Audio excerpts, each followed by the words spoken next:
Welcome back to NGcon academy students. और हमारा जो चैप्टर 7 यानी कि इलेक्ट्रॉनिक्स का पहला टॉपिक है वो है सेमीकंडक्टर से रिलेटेड। सेमीकंडक्टर्स की बात की जाए स्टूडेंट्स तो सेमीकंडक्टर एक स्पेशल टाइप के मटेरियल्स हैं जो कि कंडक्ट करते हैं करंट को इन द प्रेजेंस ऑफ एनर्जी। अब वो जो एनर्जी है स्टूडेंट्स वो हीट की फॉर्म में भी हो सकती है और वो लाइट की फॉर्म में भी हो सकती है। सेमीकंडक्टर्स को अगर हम क्लासिफाई करना चाहें तो सेमीकंडक्टर्स को हम दो मेजर टाइप्स में क्लासिफाई करते हैं। एक को हम कहते हैं इंट्रिंसिक सेमीकंडक्टर्स और दूसरे को हम कहते हैं एक्सट्रिंसिक सेमीकंडक्टर्स। अब अगर इंट्रिंसिक सेमीकंडक्टर्स की बात की जाए स्टूडेंट्स तो ये होते हैं हमारे पास प्योर सेमीकंडक्टर्स। इनमें हमने किसी किस्म की इंप्योरिटी नहीं ऐड की होती, जबकि जो एक्सट्रिंसिक सेमीकंडक्टर्स है इसमें हमने इंप्योरिटी ऐड की होती है और इंप्योरिटी ऐड करने के प्रोसेस को हम कहते हैं डोपिंग। तो यह भी कहा जा सकता है कि इंट्रिंसिक सेमीकंडक्टर में हमने डोपिंग की होती है। अब आगे चलेंगे, इनको डिटेल से पढ़ेंगे। तो सबसे पहले शुरू करते हैं अपना टॉपिक जो कि है हमारा इंट्रिंसिक सेमीकंडक्टर। अच्छा, अब अगर हम इंट्रिंसिक सेमीकंडक्टर की बात करें तो जैसा कि मैंने आपको कहा कि ये प्योर सेमीकंडक्टर्स हैं। और सेमीकंडक्टर्स कौन से ग्रुप के होते हैं? तो सेमीकंडक्टर्स हमारे पास फोर्थ ग्रुप के एलिमेंट्स होते हैं, स्पेशली सिलिकॉन और जर्मेनियम। तो ये हमारे पास सिंपली सिलिकॉन और जर्मेनियम है, इसके अंदर हमने किसी किस्म की कोई इंप्योरिटी ऐड नहीं की होती। अब हम देखेंगे कि ये सेमीकंडक्टर्स कैसे वर्क करते हैं, लेकिन उस वर्क को देखने से पहले मैं आपको याद कराना चाहूंगा थोड़ा सा एनर्जी बैंड थ्योरी के बारे में। अगर आप लोगों को याद हो, फिजिक्स ऑफ सॉलिड्स में हमने ये की थी energy band theory. Energy band theory के हिसाब से स्टूडेंट्स एक होता है हमारे पास वैलेंस बैंड और एक होता है हमारे पास कंडक्शन बैंड, और उसके बीच में हमारे पास होता है फॉरबिडन एनर्जी गैप। ठीक है। अब अगर मैं एटॉमिकली देखूं तो इस तरह से है कि क्योंकि ये सारे के सारे फोर्थ ग्रुप के एलिमेंट्स हैं तो इनके बीच जो बॉन्डिंग हुई होगी वो इस तरह से हुई होगी। 4 इलेक्ट्रॉन्स सबके पास हैं, तो इस तरह से मैंने ये 4 वैलेंस इलेक्ट्रॉन्स ड्रॉ कर लिए हर एटम के। अब ये देखें स्टूडेंट्स आप के अगर मैं कहूं कि ये जो हैं ये सारे एरियाज, ये इनके बीच के कोवेलेंट बॉन्ड्स हैं। यहां पे जो मैं सर्कल्स लगा रहा हूं तो ये बात ठीक होगी कि ये सारे आपस में एटम्स जुड़े हुए हैं कोवेलेंट बॉन्ड से। और अगर ये एटम्स कोवेलेंट बॉन्ड से जुड़े हुए हैं तो इसका मतलब है कि इनिशियली इनके पास कोई भी फ्री इलेक्ट्रॉन नहीं है। ठीक है, इनके पास कोई फ्री इलेक्ट्रॉन नहीं है, या मैं इसको ऐसे भी कह सकता हूं कि सारे के सारे इलेक्ट्रॉन्स कहां पे मौजूद है? वैलेंस शेल के अंदर मौजूद है। ठीक है, वैलेंस बैंड के अंदर मौजूद है और कंडक्ट करने के लिए कोई इलेक्ट्रॉन अवेलेबल नहीं है। लेकिन अब क्या होता है कि मैं इसको देता हूं एनर्जी। ठीक है, लेट से मैं कहता हूं कि यह मेरे पास एक इलेक्ट्रॉन है, मैंने इसको दी एनर्जी यहां से। तो स्टूडेंट्स जब मैं इलेक्ट्रॉन को एनर्जी दूंगा तो ये इलेक्ट्रॉन जो वैलेंस शेल में था ये चला जाएगा कंडक्शन बैंड में, यानी कि ये इलेक्ट्रॉन फ्री हो जाएगा और फ्री होके ये कंडक्ट कर सकेगा। लेकिन साथ ही साथ हम क्या देखेंगे कि ये इलेक्ट्रॉन जब फ्री होगा तो यहां पर एक खाली स्पेस बन जाएगा। ठीक है, अब यहां पर एक खाली स्पेस बन चुका है क्योंकि यहां से इलेक्ट्रॉन जा चुका है। तो ये एक फ्री इलेक्ट्रॉन बन गया और यहां पर एक खाली स्पेस बन गया जिसका नाम था होल। ठीक है, तो बेसिकली है क्या कि जब हमारे पास एक फोर्थ ग्रुप का एलिमेंट सिंपली हमने रखा होता है तो उसके पास कोई फ्री इलेक्ट्रॉन नहीं होता क्योंकि सारे के सारे इलेक्ट्रॉन बाउंडेड होते हैं। जब हम उस इलेक्ट्रॉन को एनर्जी देते हैं तो वो इलेक्ट्रॉन बॉन्ड से निकल के फ्री हो जाता है और जिस जगह से वो जाता है वहां पर एक एम्प्टी स्पेस रह जाता है जिसको हम कहते हैं कि ये अब होल बन गया है। ठीक है, अब आगे क्या होगा स्टूडेंट्स, ये देखें जो यहां पर इलेक्ट्रॉन मौजूद है लेट से, अब उसके पास ये एक एम्प्टी जगह मौजूद है जाने के लिए, तो ये इलेक्ट्रॉन उठ के इधर आ जाएगा और पीछे जो है वो यहां पे हमारे पास होल बन जाएगा इस जगह पे। फिर क्या होगा कि एक और इलेक्ट्रॉन जो इससे पीछे पड़ा हुआ है वो इस जगह पे आ सकता है और फिर उसके पीछे होल क्रिएट हो जाएगा। तो इस तरह से क्या होता है कि इलेक्ट्रॉन आगे की तरफ जाते रहते हैं और होल पीछे की तरफ आते रहते हैं। और यही वजह है कि हम लिखते हैं कि जब भी इंट्रिंसिक सेमीकंडक्टर्स की बात हो तो number of holes produced is equal to number of free electron produce. और साथ ही साथ हम ये भी लिखते हैं कि इंट्रिंसिक सेमीकंडक्टर में current due to holes is equal to current due to electrons. क्यों? क्योंकि जितने ज्यादा इलेक्ट्रॉन्स मूव करते हैं उतने ही ज्यादा होल्स उसके ऑपोजिट डायरेक्शन में मूव कर रहे होते हैं। ठीक है, तो ये है हमारे पास इंट्रिंसिक सेमीकंडक्टर की समरी। क्या है अगेन मैं आप लोगों को बता देता हूं कि जब आप एनर्जी देंगे तो जो बाउंडेड इलेक्ट्रॉन होगा वो फ्री हो जाएगा और कंडक्ट करना शुरू कर देगा, और उस इलेक्ट्रॉन की जगह एक एम्प्टी स्पेस बन जाएगा जिसको हम कह देते हैं कि ये यहां पे होल बन गया है। जैसे जैसे इलेक्ट्रॉन आगे मूव करेगा वैसे वैसे होल पीछे अपेरेंटली मूव करेगा। होल खुद मूव नहीं करता, लेकिन ऐसा लग रहा होता है कि वो होल मूव कर रहा है। इंट्रिंसिक सेमीकंडक्टर के बाद आगे चलते हैं और एक्सट्रिंसिक सेमीकंडक्टर्स को पढ़ते हैं। सबसे पहले हम देखेंगे एक्सट्रिंसिक सेमीकंडक्टर का इंट्रो के एक्सट्रिंसिक सेमीकंडक्टर्स कैसे होते हैं। तो अगर मैं एक्सट्रिंसिक सेमीकंडक्टर की बात करूं तो स्टूडेंट्स एक्सट्रिंसिक सेमीकंडक्टर में हुई होती है डोपिंग। ठीक है, डोपिंग का मतलब है कि इसके अंदर हमने ऐड की हुई है इम्प्योरिटी। इम्प्योरिटी का रेशियो स्टूडेंट्स होता है 1:10⁶, यानी कि फॉर 10⁶ एटम्स ऑफ सेमीकंडक्टर हमने ऐड किया होता है 1 एटम ऑफ इम्प्योरिटी। अब students on the basis of impurity हम एक्सट्रिंसिक सेमीकंडक्टर्स को दो डिफरेंट सेमीकंडक्टर्स में डिवाइड करते हैं, जिसको हम कह देते हैं पी टाइप सेमीकंडक्टर और एन टाइप सेमीकंडक्टर। अब पी टाइप सेमीकंडक्टर की अगर बात की जाए तो इसके अंदर हमने थर्ड ग्रुप के एलिमेंट, या जिसको मैं ट्राईवैलेंट इंप्योरिटी कहता हूं, वो ऐड की होती है।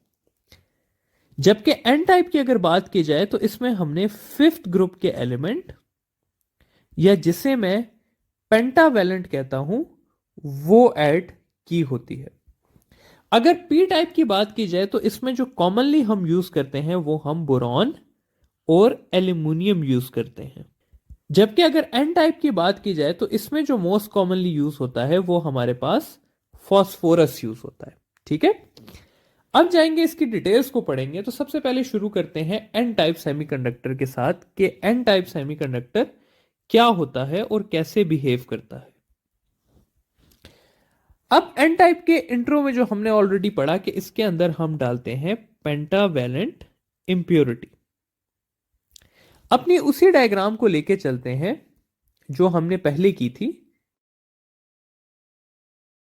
पहले कंसीडर करते हैं कि ये हमारे पास हमारा ओरिजिनल सेमीकंडक्टर है जिसके अंदर हमने कोई डोपिंग नहीं की हुई।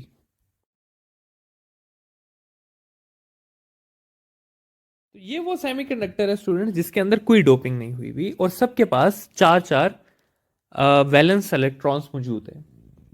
मैं क्या करता हूं कि मैं सेंटर वाले एटम को रिमूव करता हूं और इसकी जगह एक पेंटावैलेंट इंप्योरिटी ऐड कर देता हूं। तो ये आ गया जी हमारे पास पेंटावैलेंट इंप्योरिटी वाला एटम। ये 5 हो गए और ये एक और आ गया हमारे पास वैलेंस इलेक्ट्रॉन। ठीक है, तो ये जो हमने ऐड की है पेंटावैलेंट इंप्योरिटी, अगर आप इसके पास देखें तो ये एक फ्री इलेक्ट्रॉन मौजूद है। ठीक है, जो कि इजीली मूव कर सकता है। तो इस वजह से इसको हम कहते हैं कि ये हमारे पास डोनर एटम है। ठीक है, ये इलेक्ट्रॉन दे सकता है, इस वजह से इसको कहते हैं कि ये डोनर एटम या डोनर इंप्योरिटी हमने ऐड कर दी है। अब क्या होगा स्टूडेंट्स कि जब हम इसको एनर्जी देंगे या थोड़ा सा कुछ होगा तो ये इलेक्ट्रॉन जो है ये यहां से इजीली मूव कर सकता है। ठीक है, तो ये इलेक्ट्रॉन आ गया, इधर होल बन गया, फिर इसी तरह ये इलेक्ट्रॉन आगे जा सकता है, बहुत इजीली मूव कर सकता है।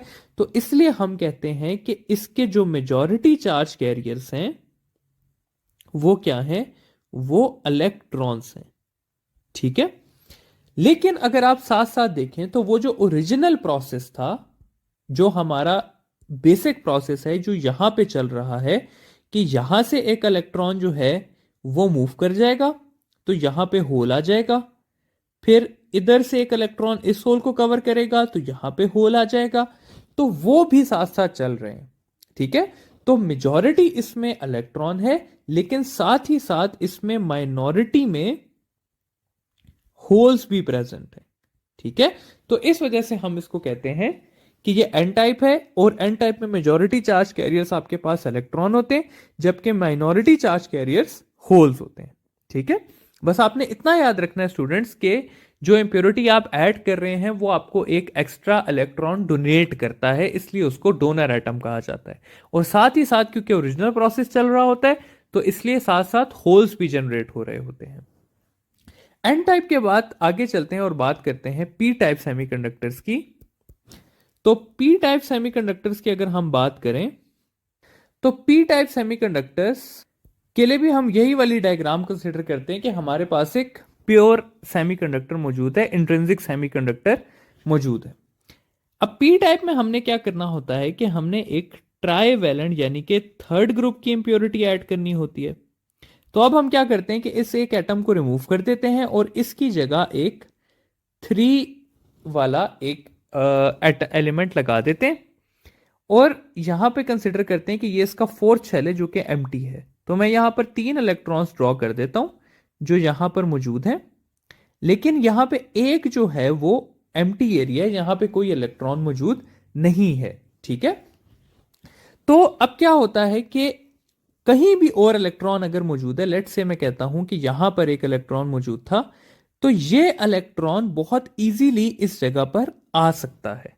ठीक है, तो जब ये इलेक्ट्रॉन यहां से मूव करके इधर आएगा, तो यानी कि यहां पर एक होल क्रिएट हो जाएगा।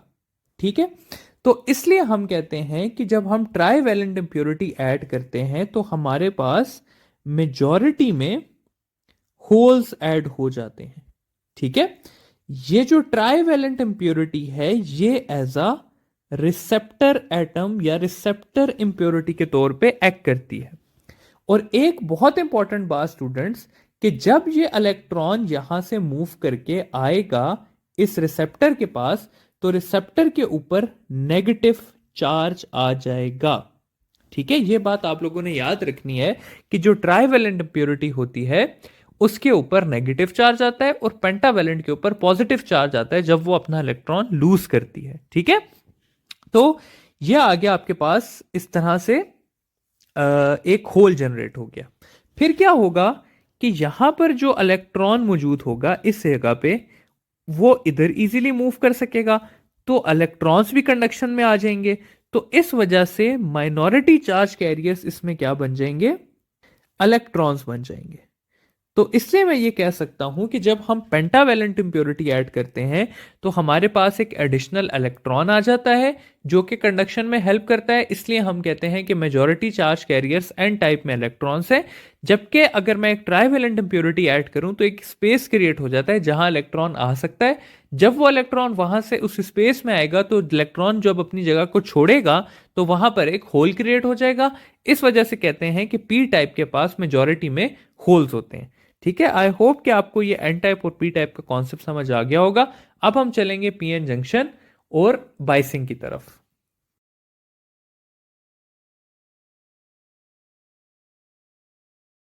Welcome back to NGcon academy students. और जो नेक्स्ट टॉपिक है हमारा वो है पीएन जंक्शन से रिलेटेड। पीएन जंक्शन का स्टूडेंट्स दूसरा नाम होता है डायोड।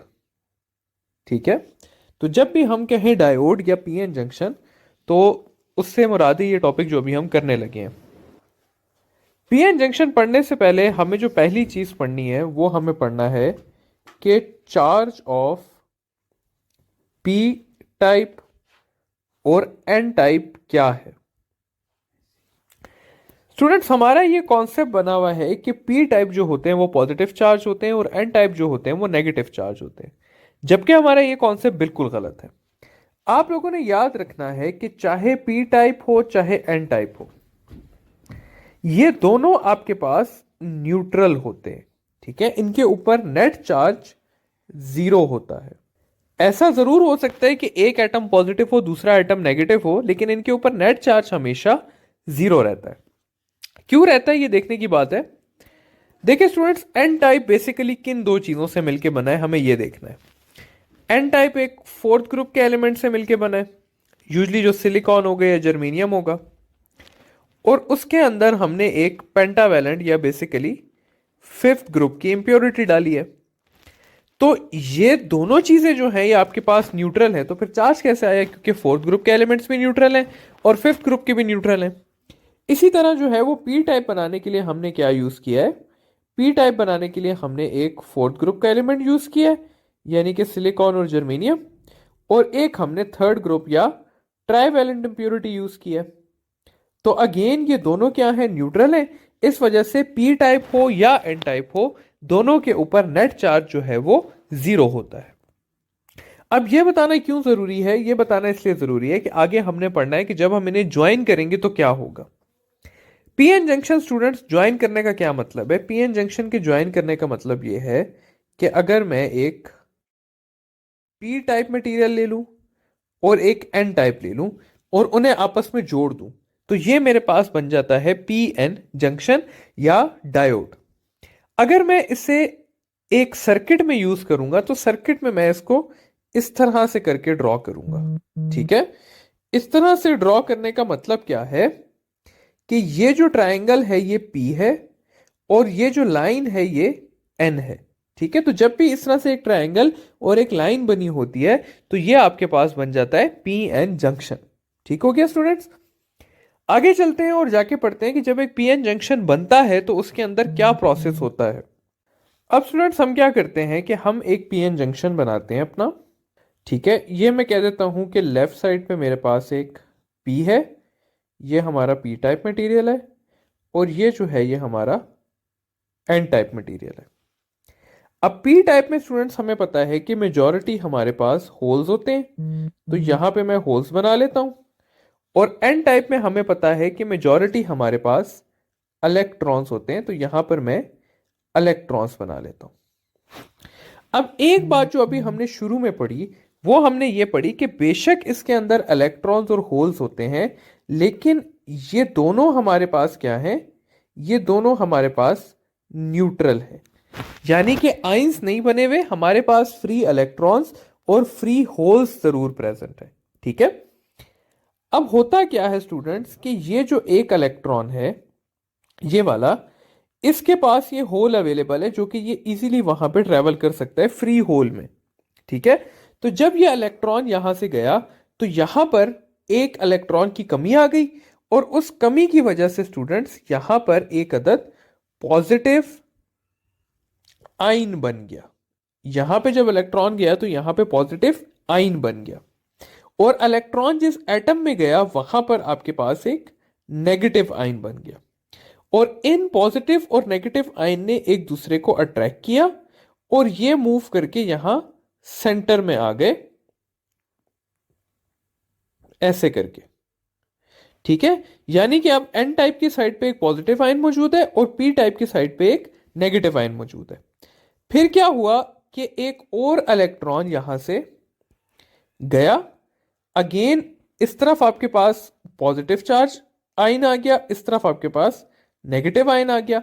इस तरह जब हम इनको कंबाइन करते हैं तो थोड़े से इलेक्ट्रॉन उधर जाते हैं, और इस तरह करके पॉजिटिव और नेगेटिव आइंस की एक सीरीज बनती है जो कि सेंटर में अरेंज होना शुरू हो जाते हैं। और जब ये काफी ज्यादा जमा हो जाते हैं तो तब ये फ्लो को स्टॉप कर देते हैं, और जब ये स्टैब्लिश हो जाते हैं तो इसका नाम हम लोग रख देते हैं स्टूडेंट्स, ये जो है ये बना देता है हमारे पास पोटेंशियल बैरियर। अब अगेन पोटेंशियल बैरियर कैसे बना, एक इलेक्ट्रॉन एन से गया पी टाइप की साइड पे, तो एन की तरफ बन गया हमारे पास, एन टाइप के पास हमारे पास बन गया एक अदद पॉजिटिव आइन, और पी टाइप की साइड पे हमारे पास बन गया नेगेटिव आइन। और फिर इन दोनों आइंस ने एक दूसरे को अट्रैक्ट किया और इन्होंने सेंटर में आके एक बैरियर बना दिया जो कि इलेक्ट्रॉन्स और होल्स के फ्लो को अब स्टॉप करेगा। और इस बैरियर का नाम हमने रख दिया पोटेंशियल बैरियर।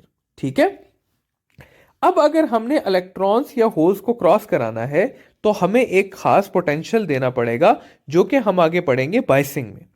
अब इस सारे टॉपिक से स्टूडेंट्स एक कॉमन एमसीक्यू क्या आता है? कॉमन एमसीक्यू ये आता है कि potential barrier is formed of, और नीचे आप लोगों को ऑप्शन दिए होते हैं होल्स, इलेक्ट्रॉन्स, बोथ या नन, कि पोटेंशियल बैरियर इनमें से किससे मिलके बना है। तो इसका आंसर है नन, कि जो आपके पास पोटेंशियल बैरियर है वो ना ही होल से मिलके बना है और ना ही इलेक्ट्रॉन से मिलके बना है। वो किससे मिलके बना है? पोटेंशियल बैरियर जो है स्टूडेंट्स हमारे पास बना है आइंस से मिलके। कौन से आइंस से? पॉजिटिव और नेगेटिव आइंस से, जो कि फ्लो ऑफ इलेक्ट्रॉन और होल्स को स्टॉप करते हैं। अब हम जाएंगे अपने नेक्स्ट टॉपिक की तरफ जो कि है बाइसिंग। कि अब ये पीएन जंक्शन हमने बना लिया, सेंटर में हमारे पास पोटेंशियल बैरियर बन गया। अब फॉरवर्ड बाइसिंग क्या होती है और रिवर्स बाइसिंग क्या होती है?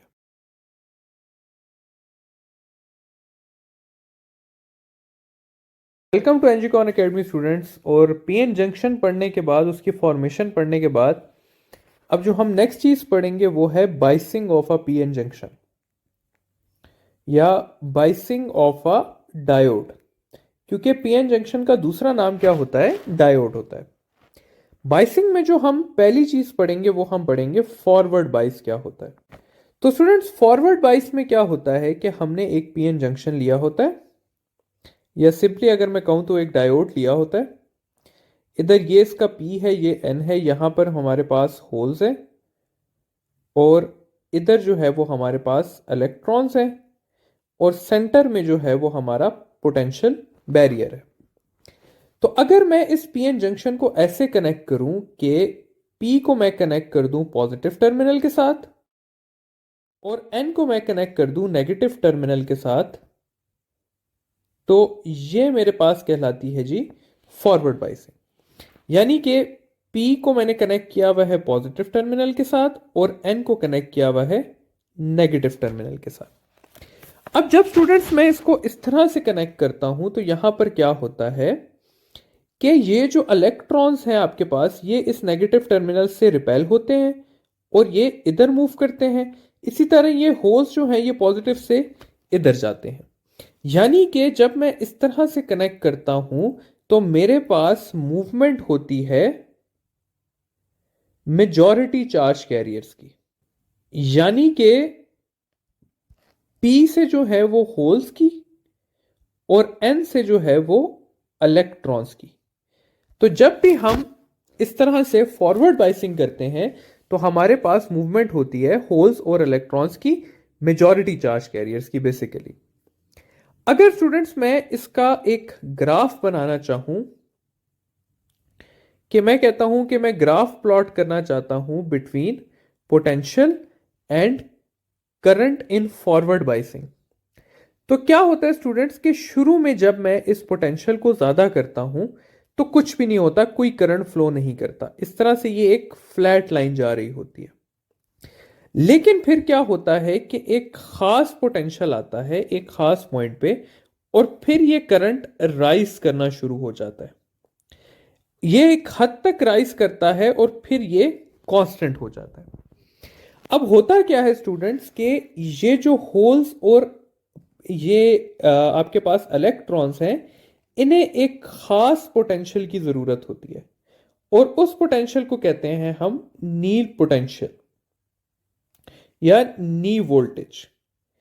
इस खास पोटेंशियल पे जो है वो आपके मेजॉरिटी चार्ज कैरियर्स जो हैं वो फ्लो करना स्टार्ट करते हैं और ये नी पोटेंशियल की कुछ वैल्यूज हैं। फॉर एग्जांपल अगर मैं बात करूं जर्मेनियम की तो उसके लिए ये नी पोटेंशियल 0.3 वोल्ट है और अगर मैं बात करूं सिलिकॉन की तो उसके लिए यही पोटेंशियल 0.7 वोल्ट है।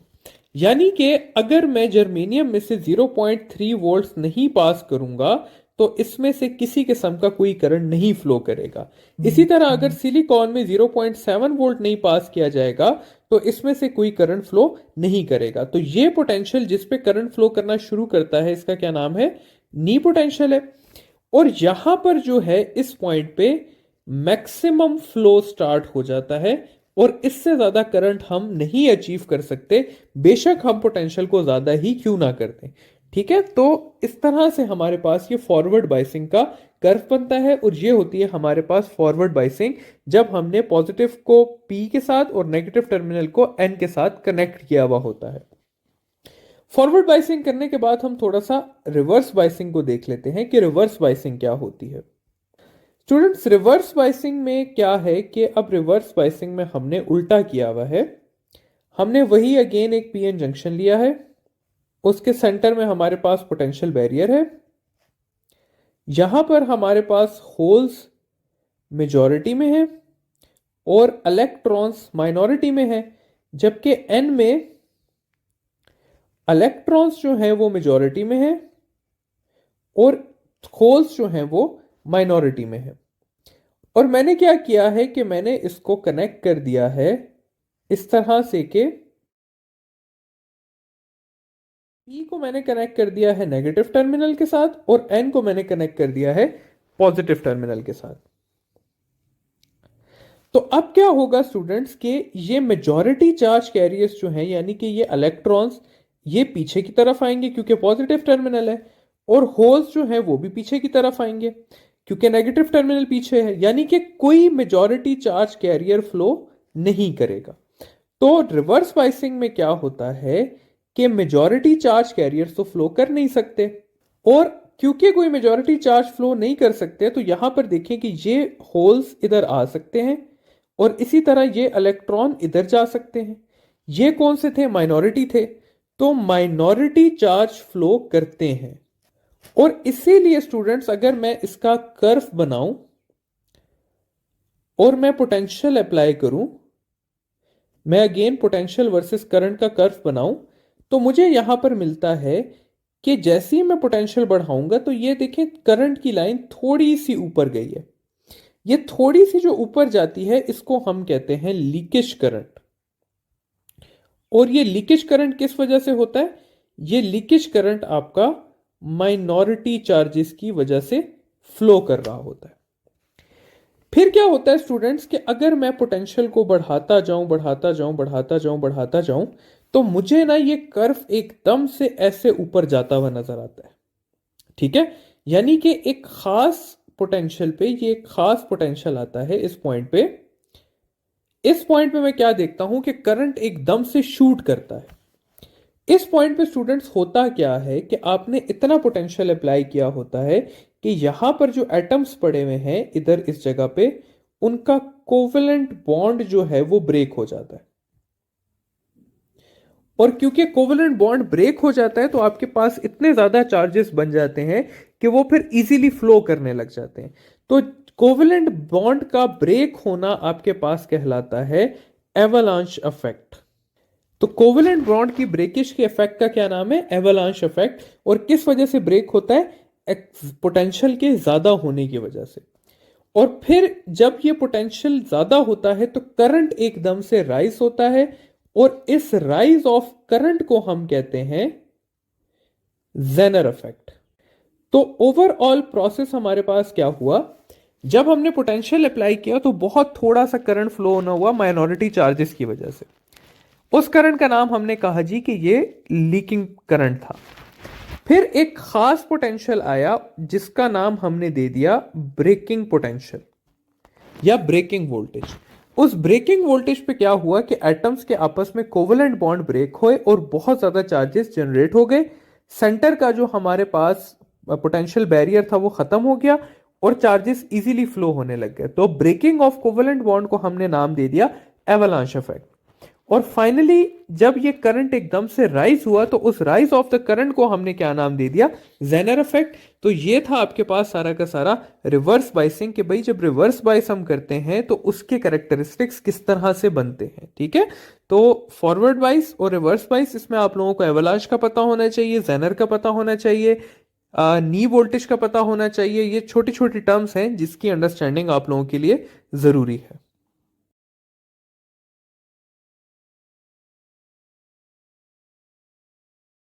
To NG con academy students, और अभी का जो हमारा टॉपिक है वो एक ऐसा टॉपिक है जिसमें से मैं 100% कह सकता हूँ कि 2 MCQ तो आएंगे ही आएंगे। ठीक है, क्योंकि जो हमें सिलेबस दिया गया है उसमें सिर्फ इलेक्ट्रॉनिक्स के चैप्टर में यही टॉपिक इंक्लूडेड है, और अभी तक हमने जो चैप्टर 5 और सेमीकंडक्टर्स वाले टॉपिक पढ़े हैं वो भी इसी के लिए पढ़े गए हैं कि हमें ये वाला टॉपिक आ जाए सही तरीके से।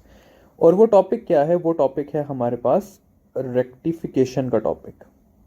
तो सबसे पहले ये देख लेते हैं कि रेक्टिफिकेशन क्या होती है। तो रेक्टिफिकेशन होती है हमारे पास कन्वर्जन ऑफ एसी यानी कि alternate current to DC, direct current. ठीक है, अल्टरनेट करंट में क्या हो रहा होता है कि डायरेक्शन चेंज हो रहा होता है। तो हमने उस चेंज ऑफ डायरेक्शन को जो है वो यूनिलेटरल एक साइड पे करना है, तो इस चीज सारे प्रोसेस को कहा जाता है रेक्टिफिकेशन। रेक्टिफिकेशन आगे स्टूडेंट्स हमारे पास दो टाइप्स की होती है। एक होती है हमारे पास हाफ वेव रेक्टिफिकेशन, और एक होती है हमारे पास full wave rectification. Half wave rectification में क्या होता है, अभी मैं सिर्फ आप लोगों को इंट्रोडक्शन दे रहा हूं। ठीक है स्टूडेंट्स, इसके बाद हम डिटेल से भी करेंगे। हाफ वेव रेक्टिफिकेशन में स्टूडेंट्स इस तरह से होता है कि अगर मैं एक एसी पोटेंशियल ड्रॉ कर लूं, ये मेरे पास एक एसी की वेव है, तो अगर मैं इसे हाफ वेव रेक्टिफाई करूंगा तो कुछ इस तरह का रिजल्ट आ जाएगा मेरे पास। अगर आप इसमें देखें तो ये अगर एसी की मैं कहूं कि यहां से यहां तक फुल वेव है, तो डीसी में हमारे पास सिर्फ क्या आ रहा है, फर्स्ट हाफ ऑफ वेव आ रहा है। ठीक है ना, यहां पर भी देखें फर्स्ट हाफ आ रहा है, और ये जो लोअर पोर्शन था ये हमें नहीं मिल रहा। तो इसमें हमने एसी की हाफ वेव को किस में कन्वर्ट किया है, पल्सेटिंग डीसी में कन्वर्ट किया। अगर मैं फुल वेव रेक्टिफिकेशन की बात करूं तो उसमें कुछ इस तरह से होता है कि ऐसे सा हमारे पास रिजल्ट आता है। इसमें अगर आप स्टूडेंट्स नोट करें तो फर्स्ट हाफ जो है वो उसी तरह आ रहा है, और जो सेकंड हाफ है हमारे पास वो भी आ रहा है, लेकिन उसका डायरेक्शन क्या हो गया, ऑपोजिट हो गया। यानी कि जो हमने चेंज इन डायरेक्शन था उसको हमने इन्वर्ट कर दिया है। तो अब हमारे पास क्या हो रहा है कि उसी डायरेक्शन में वेव्स आई जा रही हैं और करंट अपना डायरेक्शन चेंज नहीं कर रहा, यानी कि हमने एसी को किस में कन्वर्ट कर दिया, डीसी में कन्वर्ट कर दिया। तो सिंपल क्या है कि जब एसी की हाफ वेव कन्वर्ट हो रही हो तो उसे कहते हैं हाफ वेव रेक्टिफिकेशन, और जब फुल वेव कन्वर्ट हो रही हो तो उसे कहते हैं full wave rectification. I hope कि ये चीज आप लोगों को समझ आ गई होगी। जनरल सा ये एक इंट्रोडक्शन है हमारा रेक्टिफिकेशन के लिए। अब अगली चीज पे जाते हैं, थोड़ी सी डिटेल स्टार्ट करते हैं, और डिटेल में सबसे पहली चीज हमारे पास आ जाती है half wave rectification.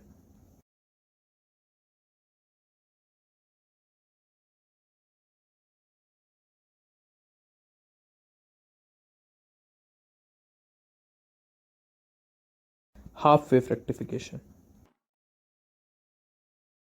Half wave rectification के हमारे पास दो कॉमन तरीके हैं, और उन दोनों को हमें समझना जरूरी है क्योंकि उससे एमसीक्यूज आते हैं।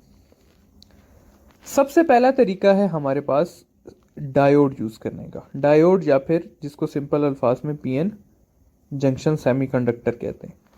तो डायोड या तो मैं यूज कर सकता हूं, और या मैं सेंटर टैप ट्रांसफॉर्मर भी यूज कर सकता हूं। ठीक है, और इसके लिए यहां पर लिखा जाता है विथ ऑपोजिट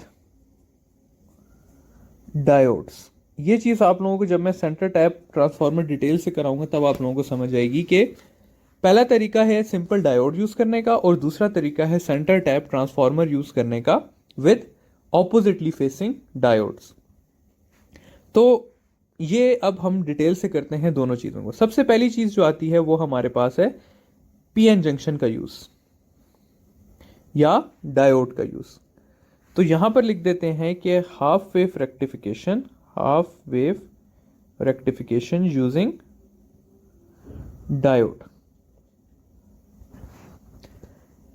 अब इस तरह से होता है स्टूडेंट्स के इसके लिए हमने एक डायोड को एक एसी पोटेंशियल के साथ कनेक्ट किया होता है, या इसको मैं इस तरह भी ड्रॉ कर सकता हूं कि मैंने एक पीएन जंक्शन को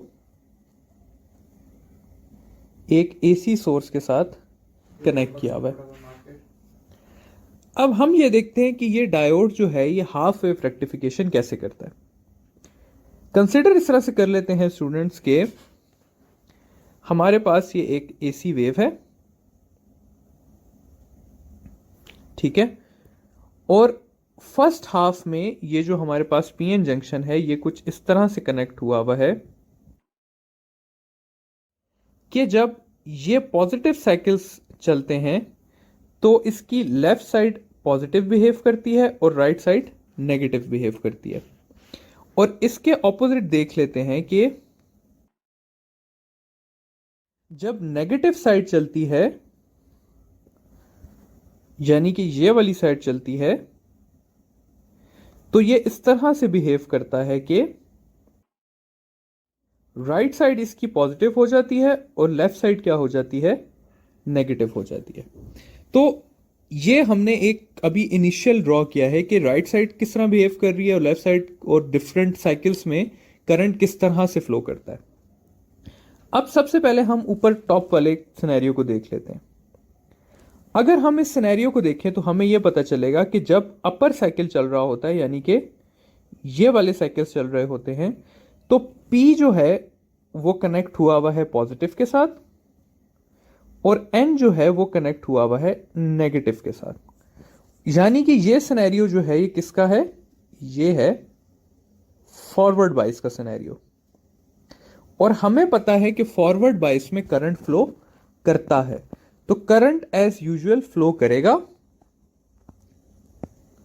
और ये वेव एज सच मेरे पास आ जाएगी, ये जो फर्स्ट वेव थी। इसी तरह जो सेकंड वेव है वो भी आ जाएगी। अब हम ये देखते हैं कि सेकंड वाले जब करंट पास होगा यानी कि नीचे वाला करंट पास होगा तब क्या होगा। अब यहां पर अगर हम स्टूडेंट्स देखें तो यहां पर हमें यह नजर आ रहा है कि P जो है वो नेगेटिव टर्मिनल के साथ कनेक्टेड है, N जो है वो पॉजिटिव के साथ कनेक्टेड है, यानी कि ये हमने किस पे कनेक्ट किया हुआ है, सब कुछ रिवर्स बाइस पे। और जब ये रिवर्स बाइस पे कनेक्ट हुआ है तो इसका मतलब है कि कोई करंट फ्लो नहीं करेगा क्योंकि पीएन जंक्शन जो डायोड होता है वो रिवर्स बाइस में कंडक्शन नहीं करता। तो अगर रिवर्स बाइस में है तो ना ये वाला साइकिल फ्लो करेगा ना ये वाला, तो यहां पर हमारे पास कुछ भी नहीं आएगा। तो नेट रिजल्ट मेरे पास क्या आया, नेट रिजल्ट मेरे पास ये आया कि हमने अपनी एसी पोटेंशियल जो कि इस तरह से था उसको हमने डीसी में कन्वर्ट किया जो कि इस तरह से है। यानी कि हमने हाफ अपने एसी के हाफ साइकिल को हमने इन्वर्ट किया और हाफ हमारे पास सेम रहा, ठीक है। तो ये है हमारे पास half wave rectification using PN junction diode. अब सेकंड चीज हम पढ़ लेते हैं सेंटर टैप रेक्टिफायर के बारे में। तो यहां पर हम लिख लेते हैं कि half wave rectification using centre tap transformer. Centre tap transformer students कैसे होता है कि हमारे पास एक ट्रांसफॉर्मर होता है। ट्रांसफॉर्मर हमने ऑलरेडी पढ़ा हुआ है कि हमारे पास दो कॉइल्स होते हैं और कॉइल्स जो हैं वो इस तरह से कनेक्ट हुए हुए होते हैं और ये दो कॉइल्स के बीच में हमारे पास दो डायोड्स लगे होते हैं, एक जो है वो राइट साइड पे फेस कर रहा होता है, दूसरा जो है वो उसके ऑपोजिट फेस कर रहा होता है। तो ये हमने शुरू में ही लिखा था कि सेंटर टाइप ट्रांसफॉर्मर में हाफ वेव रेक्टिफिकेशन के लिए दो जो डायोड्स हैं वो एक दूसरे को ऑपोजिट फेस करते हैं। अब क्या होता है कि हमारे पास एज यूजुअल एक एसी वेव होती है। मैं कहता हूं कि इस एसी वेव की जब ये अपर वाली साइड आती है, ये अपर वाला जो एरिया है, जब ये चल रहा होता है तो इस वाले डायोड में से करंट पास हो रहा होता है, और जब इसका लोअर जोन चल रहा होता है तो नीचे वाले डायोड में से करंट पास हो रहा होता है। ठीक है, अब क्या होगा स्टूडेंट्स, ये देखें, मैं कंसिडर करता हूं सबसे पहले एक अपर वाले जोन को कंसिडर करते हैं। तो अपर वाले जोन में यानी कि ये वाला और ये वाला रीजन जब पास हो रहा था तो करंट जो था वो इस तरह से पास हो रहा था। अगर आप यहां पर देखें तो करंट के लिए पी टाइप जो है वो पॉजिटिव के साथ कनेक्ट हुई हुई, क्योंकि करंट फ्लो करता है पॉजिटिव से नेगेटिव। यानी कि जब पी टाइप कनेक्ट हुई होती है तो उसको हम कहते हैं कि ये कौन सा है, ये फॉरवर्ड बाइस है। और हमें पता है कि जब फॉरवर्ड बाइस डायोड कनेक्ट हुआ हो तो करंट हमारे पास आता है। तो इसको मैं ये लिखूंगा कि यहां पे करंट फ्लो कर रहा है। अब सेकंड सिनेरियो देख लेते हैं अपना। सेकंड सिनेरियो में लोअर जो है वो फंक्शनिंग है, यानी कि अगर आप देखें तो ये इस तरह से करंट अब फ्लो कर रहा है नीचे वाली साइड से। जब नीचे वाली साइड से फ्लो कर रहा है तो हमें नजर आ रहा है कि ये जो लाइन है जो कि एन है ये कनेक्टेड है पॉजिटिव के साथ। तो जो हमारी एन साइड है उसकी वो कनेक्टेड है पॉजिटिव के साथ, और जब एन साइड पॉजिटिव के साथ कनेक्ट हुई हो तो उसको कहते हैं कि ये क्या है, ये रिवर्स बाइस है। और रिवर्स बाइस में हमारे पास किसी किस्म का करंट भी फ्लो नहीं करता, तो यहां पर कुछ हमारे पास नहीं आएगा। ठीक है, तो नेट रिजल्ट स्टूडेंट्स मेरे पास क्या हुआ कि मेरे पास जो एक ऐसी एसी वेव थी उसको मैंने कन्वर्ट कर दिया इस तरह की एक वेव में, या मैं ऐसे कह सकता हूं कि मैंने एसी की हाफ वेव को क्या कर दिया, रेक्टिफाई कर दिया। अब इसके बाद हम मेथड्स देख लेते हैं फुल वेव रेक्टिफायर के, कि फुल वेव रेक्टिफिकेशन हमारे पास कैसे होती है।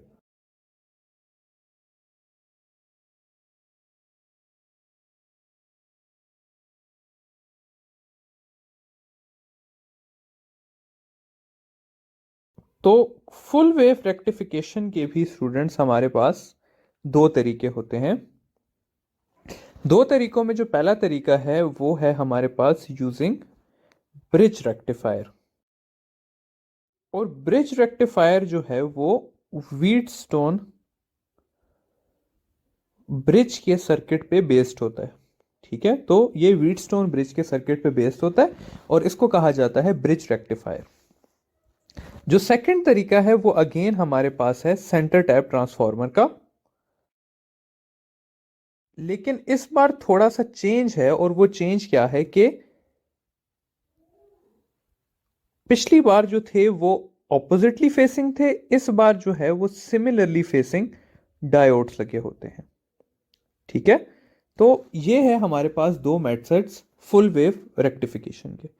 अब हम बारी बारी दोनों चीजों को देख लेते हैं। सबसे पहले जो है हम देख लेते हैं सेंटर टैप ट्रांसफॉर्मर वाले मेथड को, क्योंकि अभी रिसेंटली हमने वो किया है। तो full wave rectification bye centre tap transformer.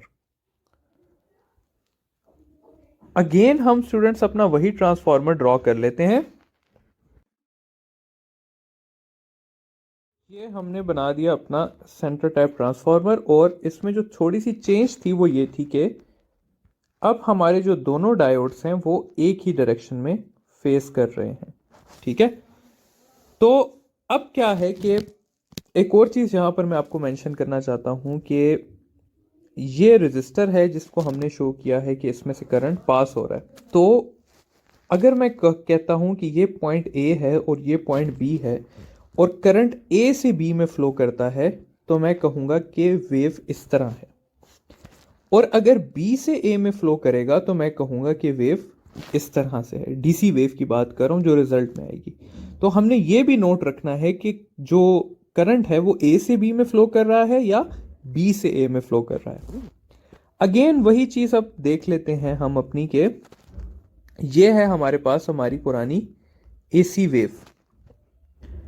Upper part जब करंट फ्लो करेगा तो अपर डायोड में से फ्लो करेगा, और जब लोअर पार्ट में से करंट फ्लो करेगा तो मैं कहूंगा कि ये लोअर डायोड में से फ्लो कर रहा है, यानी कि करंट ने अपना डायरेक्शन रिवर्स कर लिया है।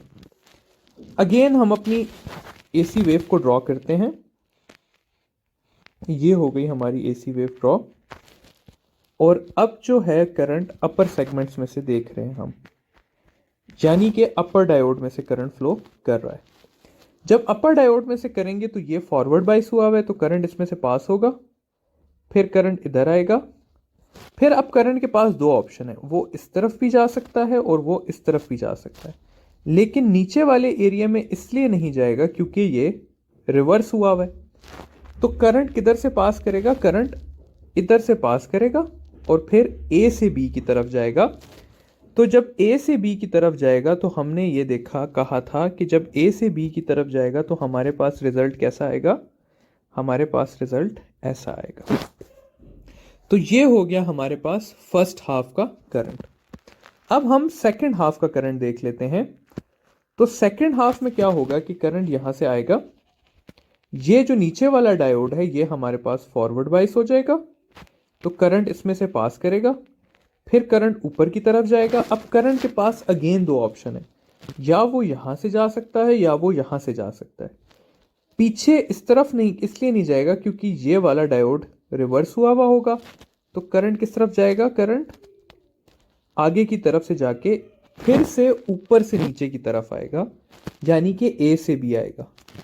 तो अगर पहले हमारे पास वेव इस तरह थी और हम नीचे की तरफ की बात कर रहे हैं, तो हमारे पास रिजल्ट कैसा आएगा? हमारे पास रिजल्ट आएगा इस तरह का, ठीक है। और जो हमारे पास अब करंट अगेन किस तरह से पास हो रहा है? ऊपर से नीचे, ठीक है। तो ऊपर से नीचे मैंने क्या कहा था कि जब ऊपर से नीचे पास होगा तो हम इस तरह की वेव ड्रॉ करेंगे। तो अगेन हमने इस तरह की वेव ड्रॉ कर ली। तो इस सारे को अगर मैं समराइज करूं तो समराइज करके मेरे पास ये रिजल्ट आएगा कि हमने अपनी ऐसी एसी वेव को कन्वर्ट कर दिया एक ऐसी वेव में, यानी कि हमने फुल वेव को रेक्टिफाई कर दिया। तो ये था हमारे पास सेंटर टैप ट्रांसफॉर्मर वाला मेथड, जिससे हम फुल वेव रेक्टिफिकेशन कर सकते हैं। अब सेकंड जो मेथड है वो है हमारे पास ब्रिज रेक्टिफायर वाला। तो स्टूडेंट्स, ब्रिज रेक्टिफायर की कंस्ट्रक्शन कुछ इस तरह से होती है कि हमारे पास 4 डायोड्स का एक सर्किट होता है जो कि इस तरह से बना होता है, और इन 4 डायोड्स इस तरह से कुछ अरेंज हुए हुए होते हैं।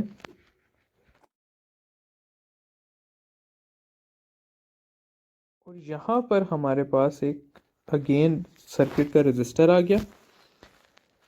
और मैं फिर से यही कर लेता हूं कि अगर सर्किट के ए से बी पॉइंट पे पास होगा करंट, ए से बी पे पास होगा, तो हमारे पास रिजल्टेंट वेव ऐसे आएगी। और अगर बी से ए पे होगा तो रिजल्टेंट वेव इस तरह से आएगी। अब इस तरह करते हैं कि बारी बारी एक एक सर्किट को देखते हैं। सबसे पहले कंसिडर करते हैं कि जब अपर साइड पॉजिटिव थी और लोअर साइड नेगेटिव थी तो उसको हम पर्पल से शो कर लेते हैं, यानी कि करंट इस तरह से फ्लो कर रहा है। इस पर्पल सेगमेंट में अपर साइड जो है वो पॉजिटिव है और लोअर साइड नेगेटिव है, जबकि लोअर के लिए लोअर साइड पॉजिटिव है और अपर साइड नेगेटिव है। अब हम दोनों के डायरेक्शंस देखते हैं करंट के, कि करंट किस तरह से फ्लो करता है। सबसे पहले पर्पल वाली साइड को डिस्कस कर लेते हैं। तो करंट यहाँ से ऊपर की तरफ गया, फिर यहाँ पर आया और फिर यहाँ पर आया। अब यहाँ आके करंट के पास दो ऑप्शन है, या वो राइट जा सकता है या वो लेफ्ट जा सकता है। लेकिन लेफ्ट वाला जो डायोड है वो है हमारे पास रिवर्स बाइस, और राइट वाला जो है वो फॉरवर्ड बाइस है। तो करंट किधर जाएगा? फॉरवर्ड बाइस वाले वो डायोड में। फिर यहाँ पर अगेन उसके पास दो ऑप्शन है, या वो राइट जा सकता है या वो लेफ्ट जा सकता है। अगेन जो लेफ्ट वाला डायोड है वो क्या है? रिवर्स बाइस है। तो करंट किधर जाएगा? राइट साइड पे जाएगा। फिर रेजिस्टर में ऊपर से नीचे पास करेगा, फिर करंट इधर आएगा, फिर यहां से ऊपर जाएगा। अब यहां पर आके स्टूडेंट्स करंट के पास दोनों ऑप्शंस हैं, क्योंकि ऊपर वाला भी डायोड फॉरवर्ड बाइस है और नीचे वाला भी फॉरवर्ड बाइस है। लेकिन अगर आप लोग गौर करें तो नीचे वाले के साथ नेगेटिव टर्मिनल भी कनेक्टेड है, और करंट कहां जाता है? नेगेटिव की तरफ। तो करंट फिर यहां से आके यूं करके अगेन नेगेटिव की तरफ चला जाएगा। तो हमने देखा कि जो फर्स्ट हाफ था उसमें जो करंट है वो रेजिस्टर के ऊपर वाली साइड से नीचे वाली साइड पे आ रहा है, यानी कि ए से बी पे आ रहा है। और जब ए से बी पे आए तो हम वेव को इस तरह से ड्रॉ कर रहे थे। अब हम डिस्कस कर लेते हैं अपने सेकंड हाफ को। तो सेकंड हाफ में हमारे पास क्या हुआ कि करंट अब नीचे आ रहा है, नीचे आके इस तरफ आया और इस तरफ आया। अब इसके पास दो चॉइसेस हैं, या राइट जा सकता है या लेफ्ट। लेफ्ट वाला जो है वो हमारे पास रिवर्स बाइस है, तो किस तरफ जाएगा? राइट साइड की तरफ जाएगा। अब यहां पर भी दो ऑप्शंस हैं हमारे पास के, या पीछे की तरफ जा सकता है या आगे की तरफ। पीछे वाला जो डायोड है वो रिवर्स बाइस है, तो करंट किस तरफ जाएगा? आगे की तरफ। और किस तरह से पास होगा रेजिस्टर में? ए से बी की तरफ। फिर ये करंट इधर आएगा, इधर आएगा, यहां पर आके अब अगेन दो ऑप्शंस हैं। अब दोनों क्योंकि फॉरवर्ड बाइस हैं तो करंट जाएगा नेगेटिव टर्मिनल की तरफ, जो कि है इस तरफ। तो ये हमारे पास करंट इस तरह से फ्लो करेगा। तो हमने एट द एंड ये देखा कि जब पॉजिटिव साइकिल था तब भी करंट ए से बी में जा रहा था, और जब नेगेटिव साइकिल था तब भी करंट ए से बी में ही जा रहा था। तो जो हमारे पास नेट रिजल्ट आया वो ये था कि हमने एक ऐसी एसी पोटेंशियल को कन्वर्ट कर दिया एक ऐसे डीसी में, या मैं कह सकता हूं कि हमने फुल वेव ऑफ एसी को कन्वर्ट कर दिया फुल वेव ऑफ डीसी में। तो ये था स्टूडेंट्स हमारे पास रेक्टिफिकेशन का इंट्रोडक्शन और हाफ वेव और फुल वेव के रेक्टिफिकेशन के तरीके। अब मैं आप लोगों के साथ कुछ पास्ट एमसीक्यूज डिस्कस कर लेता हूं जो आए हैं हमारे पास। सबसे पहली चीज के half wave rectification is done using how many diodes. ठीक है, उसके ऑप्शन में लिखा होगा 1 2 3 4। तो इसका करेक्ट ऑप्शन है स्टूडेंट्स 1, क्योंकि हमने पढ़ा है कि पीएन जंक्शन जो है वो हमारे पास क्या करता है? एक डायोड को यूज करता है। अगला एमसीक्यू इसी तरह का था कि centre tap transformer is used for, आगे ऑप्शन दिया हुआ था half wave rectification, full wave rectification, both, none. तो इसका आंसर है बोथ, क्योंकि अभी हमने देख लिया कि दोनों तरीके से होता है। तीसरा एमसीक्यू था कि centre tap transformer uses one diode, two diodes, 3 and 4 diodes. तो इसका आंसर है आपके पास 2 डायोड्स, क्योंकि हमें पता है कि सेंटर टैप ट्रांसफॉर्मर कितना यूज करता है? 2 डायोड्स। अगला था कि ब्रिज रेक्टिफायर यूजेस। तो इसमें ऑप्शंस आपके पास थे 1 2 3 4 डायोड्स। ठीक है, तो इसका आंसर था आपके पास 4 डायोड्स, क्योंकि हमें पता है कि ब्रिज रेक्टिफायर में 4 डायोड्स अरेंज हुए होते हैं। एक और एमसीक्यू था ब्रिज रेक्टिफायर से रिलेटेड कि bridge rectifier is based on, मुझे एग्जैक्ट ऑप्शंस याद नहीं है लेकिन इसका करेक्ट जो ऑप्शन था वो था व्हीटस्टोन ब्रिज। ये कुछ लास्ट ईयर के एमसीक्यूज थे जो कि अभी तक हमने जितना पढ़ा है उसमें से आए हुए थे। तो आई होप कि ये चीज़ आप लोगों को क्लियर होगी सारी। और अब हम जाते हैं ज़रा इसकी टेक्निकल बातों पे रेक्टिफिकेशन के अपने नेक्स्ट लेक्चर में।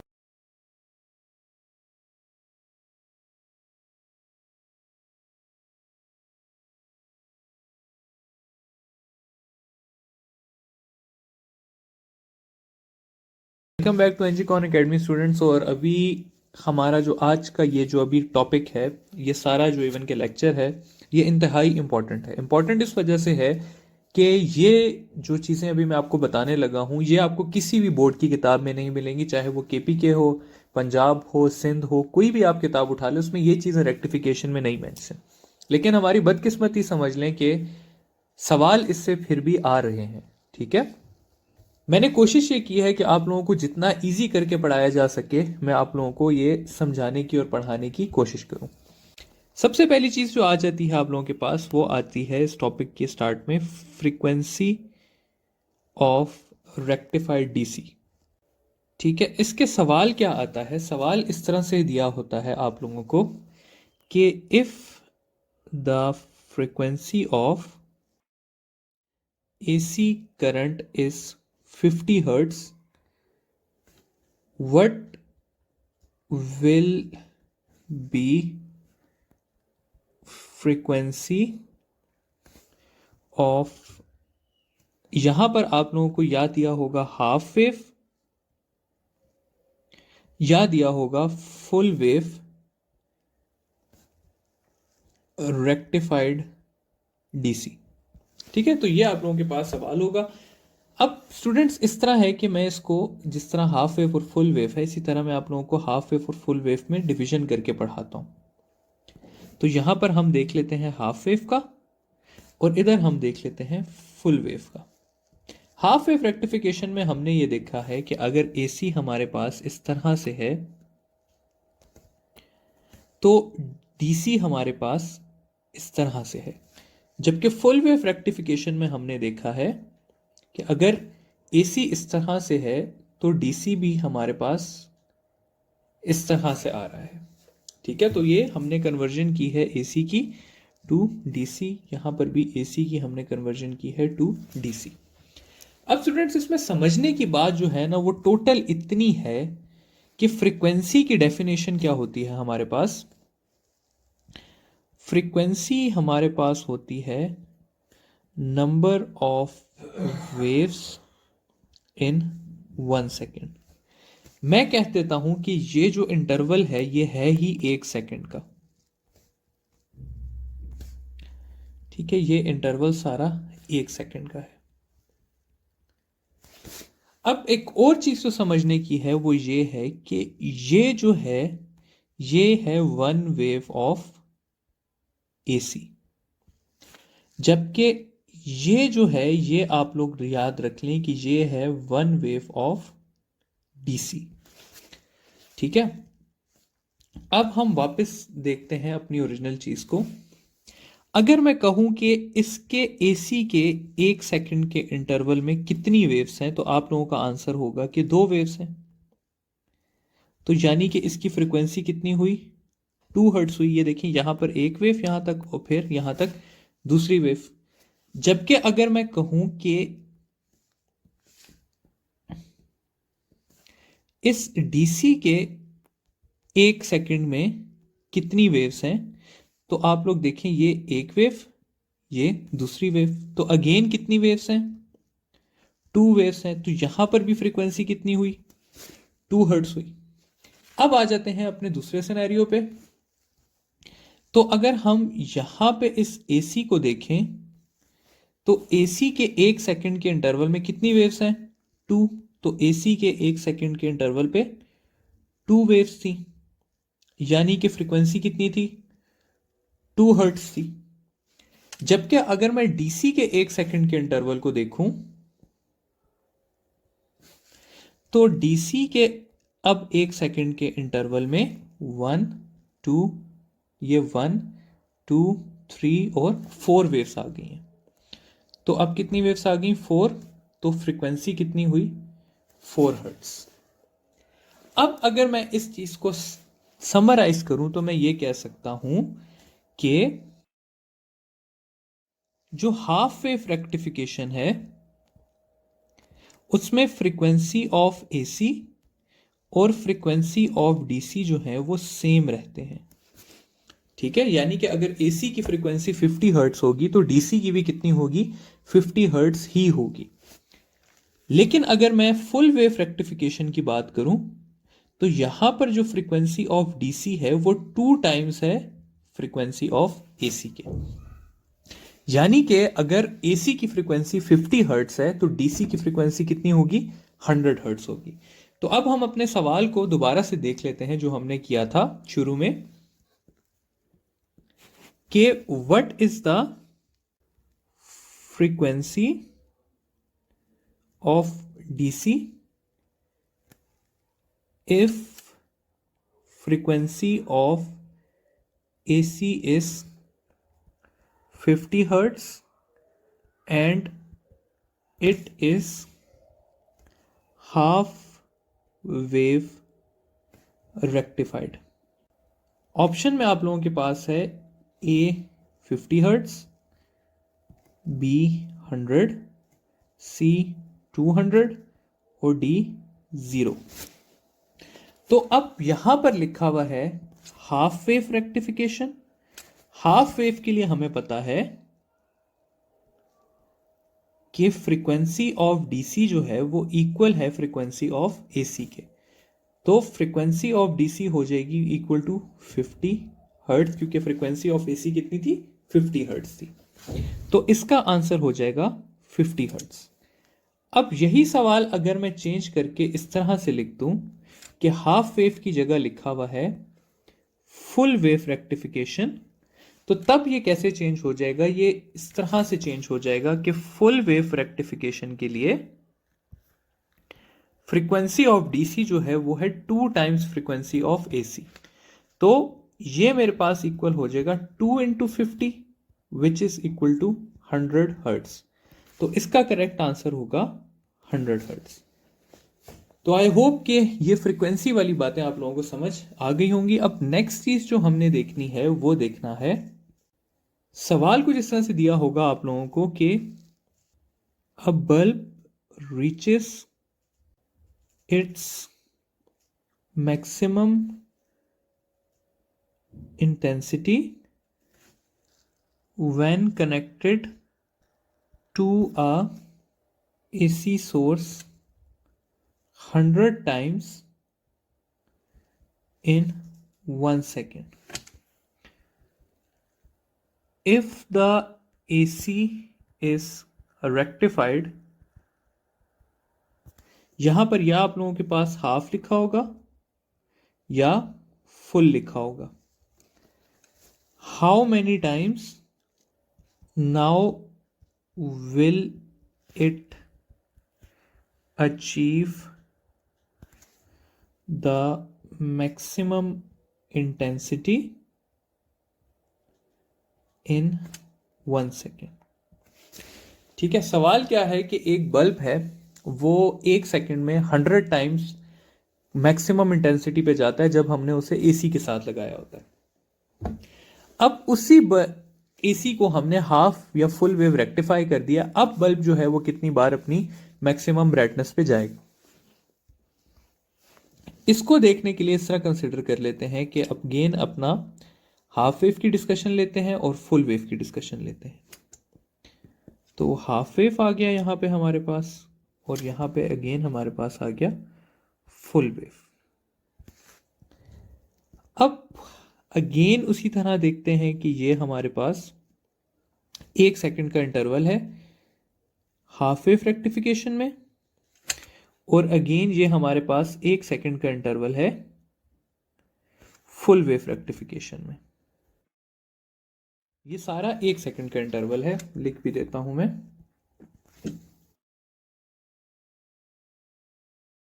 तो ये हमने अगेन 1 सेकेंड का इंटरवल बना लिया। अब हम हाफ वेव में देखते हैं कि कितनी बार बल्ब जो है वो ग्लो करेगा। तो इस 1 सेकेंड में ये देखें, बल्ब सबसे पहले इधर मैक्सिमम ग्लो करेगा 1 टाइम्स, 2 टाइम्स, 3 टाइम्स और 4 टाइम्स। तो बल्ब मैक्सिमम ग्लो एसी में कर रहा था 4 टाइम्स, ठीक है। और अगर मैंने उसे हाफ वेव रेक्टिफाई किया है तो अब डीसी में कितनी बार कर रहा है, तो ये 1 टाइम और 2 टाइम्स। तो कितनी बार कर रहा है, अब वो 2 टाइम्स कर रहा है। जबकि अगर हम यहां पे फुल वेव की बात करें तो 1 सेकेंड में कितनी बार ग्लो कर रहा है, मैक्सिमम 1, 2, 3, 4। तो बल्ब ग्लोस एसी में कितनी बार, 4 टाइम्स। और अगर अब मैं इसको हाफ वेव रेक्टिफाई करके डीसी में देखूं तो कितनी बार, 1, 2, 3, 4। तो कितनी बार ग्लो कर रहा है, अगेन 4 टाइम्स ही कर रहा है। एक और छोटी सी चीज देख लें अगर हम, तो यहां पर एसी की फ्रीक्वेंसी कितनी थी, 2 हर्ट्ज थी। देखें 2 वेव्स है ना एसी की, तो एसी की फ्रीक्वेंसी कितनी हुई, 2 हर्ट्ज हुई। और डीसी की फ्रीक्वेंसी भी कितनी थी, 2 हर्ट्ज ही थी। जबकि फुल वेव रेक्टिफिकेशन में एसी की फ्रीक्वेंसी कितनी थी, 2 हर्ट्ज थी। और डीसी की फ्रीक्वेंसी कितनी थी, 4 हर्ट्ज थी। तो इस सब से मैं क्या समरी निकाल सकता हूं, इस सब से मैं 2 बातें निकाल सकता हूं दोनों के लिए। सबसे पहली चीज ये कि number of times of AC, या इस तरह लिख लेते हैं कि एसी की जो ब्लिंकिंग है वो इक्वल है हाफ ऑफ डीसी की ब्लिंकिंग पे। सॉरी, एसी की ब्लिंकिंग जो है वो 2 टाइम्स है डीसी पे। या एसी की फ्रीक्वेंसी इक्वल है एसी की ब्लिंकिंग पे। या आखिरी चीज जो है वो ये है कि डीसी की जो फ्रीक्वेंसी है, सॉरी यहां पर मैंने थोड़ा सा गलत कर दिया है, बल्कि काम करते हैं कि इसको अलग से लिख लेते हैं। तो अब अगर मैं इस सब को अगेन समराइज करूं आप लोगों के लिए, तो इस तरह से लिख सकते हैं कि जगह थोड़ी बना लेते हैं। जो एसी की ब्लिंकिंग है वो हाफ वेव रेक्टिफिकेशन में 2 टाइम्स है डीसी की ब्लिंकिंग से, ठीक है। दूसरी चीज हम ये लिख सकते हैं कि फ्रीक्वेंसी ऑफ एसी जो है वो हाफ है एसी की ब्लिंकिंग से। देखें यहां पर फ्रीक्वेंसी 2 थी और वो ब्लिंक कितनी टाइम कर रहा था, 4 टाइम्स। तो फ्रीक्वेंसी जो हुई वो कितनी हुई, हाफ हुई एसी की ब्लिंकिंग से। आखिरी चीज जो हम लिख सकते हैं वो ये लिख सकते हैं कि जो फ्रीक्वेंसी ऑफ डीसी है वो इक्वल है अपनी डीसी की ब्लिंकिंग से, ठीक है। तो ये सारी चीजें हम यहां से निकाल सकते हैं। अब फुल वेव रेक्टिफिकेशन में क्या होगा कि जो एसी की ब्लिंकिंग है वो इक्वल है डीसी की ब्लिंकिंग से। एसी की जो फ्रीक्वेंसी है वो अगेन हाफ है एसी की ब्लिंकिंग से। और डीसी की जो फ्रीक्वेंसी है वो भी इक्वल है डीसी की ब्लिंकिंग से, ठीक है। तो ये यहां से हमने समझ लिया कि क्या क्या होता है। अब अगेन पिछले वाले सवाल को अपने देख लेते हैं। ऑप्शंस भी लिख देते हैं यहां पर अपने कि वो ग्लो करेगा 50 टाइम्स, फिर ग्लो करेगा 100 टाइम्स, फिर वो ग्लो करेगा 25 टाइम्स, या वो 200 टाइम्स ग्लो करेगा। सबसे पहले बात कर लेते हैं हम हाफ की। तो हाफ को हम लिख लेते हैं ब्लू से और फुल को लिख लेते हैं व्हाइट से। अगर हाफ की बात करें तो हमने अभी पढ़ा है कि हाफ वेव रेक्टिफिकेशन में जो मेरे पास एसी की ब्लिंकिंग होती है वो होती है 2 टाइम्स ऑफ डीसी की ब्लिंकिंग, या डीसी की ब्लिंकिंग जो है वो मैं लिख सकता हूं एसी के डिवाइडेड बाय 2 होती है। एसी कितना था हमारे पास, 100 था, 100 टाइम्स ब्लिंक कर रहा था, तो इसका आंसर आ जाएगा 50 टाइम्स। ठीक है, जबकि अगर मैं फुल वेव रेक्टिफिकेशन की बात करूं तो फुल वेव रेक्टिफिकेशन में मैंने देखा है कि एसी की ब्लिंकिंग और डीसी की ब्लिंकिंग इक्वल है, तो मैं लिख सकता हूं कि DC is equal to AC या 100 टाइम्स। तो हाफ वेव रेक्टिफिकेशन का आंसर हो जाएगा 50 टाइम्स और फुल वेव रेक्टिफिकेशन का आंसर हो जाएगा 100 टाइम्स। तो अभी तक की जो चीज़ें हमने समराइज की हैं वो ये की कर सकते हैं हम कि फ्रीक्वेंसी वाले केस में हाफ वेव रेक्टिफिकेशन में फ्रीक्वेंसी सेम रहती है डीसी की और फुल वेव में डबल हो जाती है, जबकि ब्लिंकिंग वाले केस में ब्लिंकिंग डीसी की हाफ हो जाती है और फुल वेव में सेम रहती है।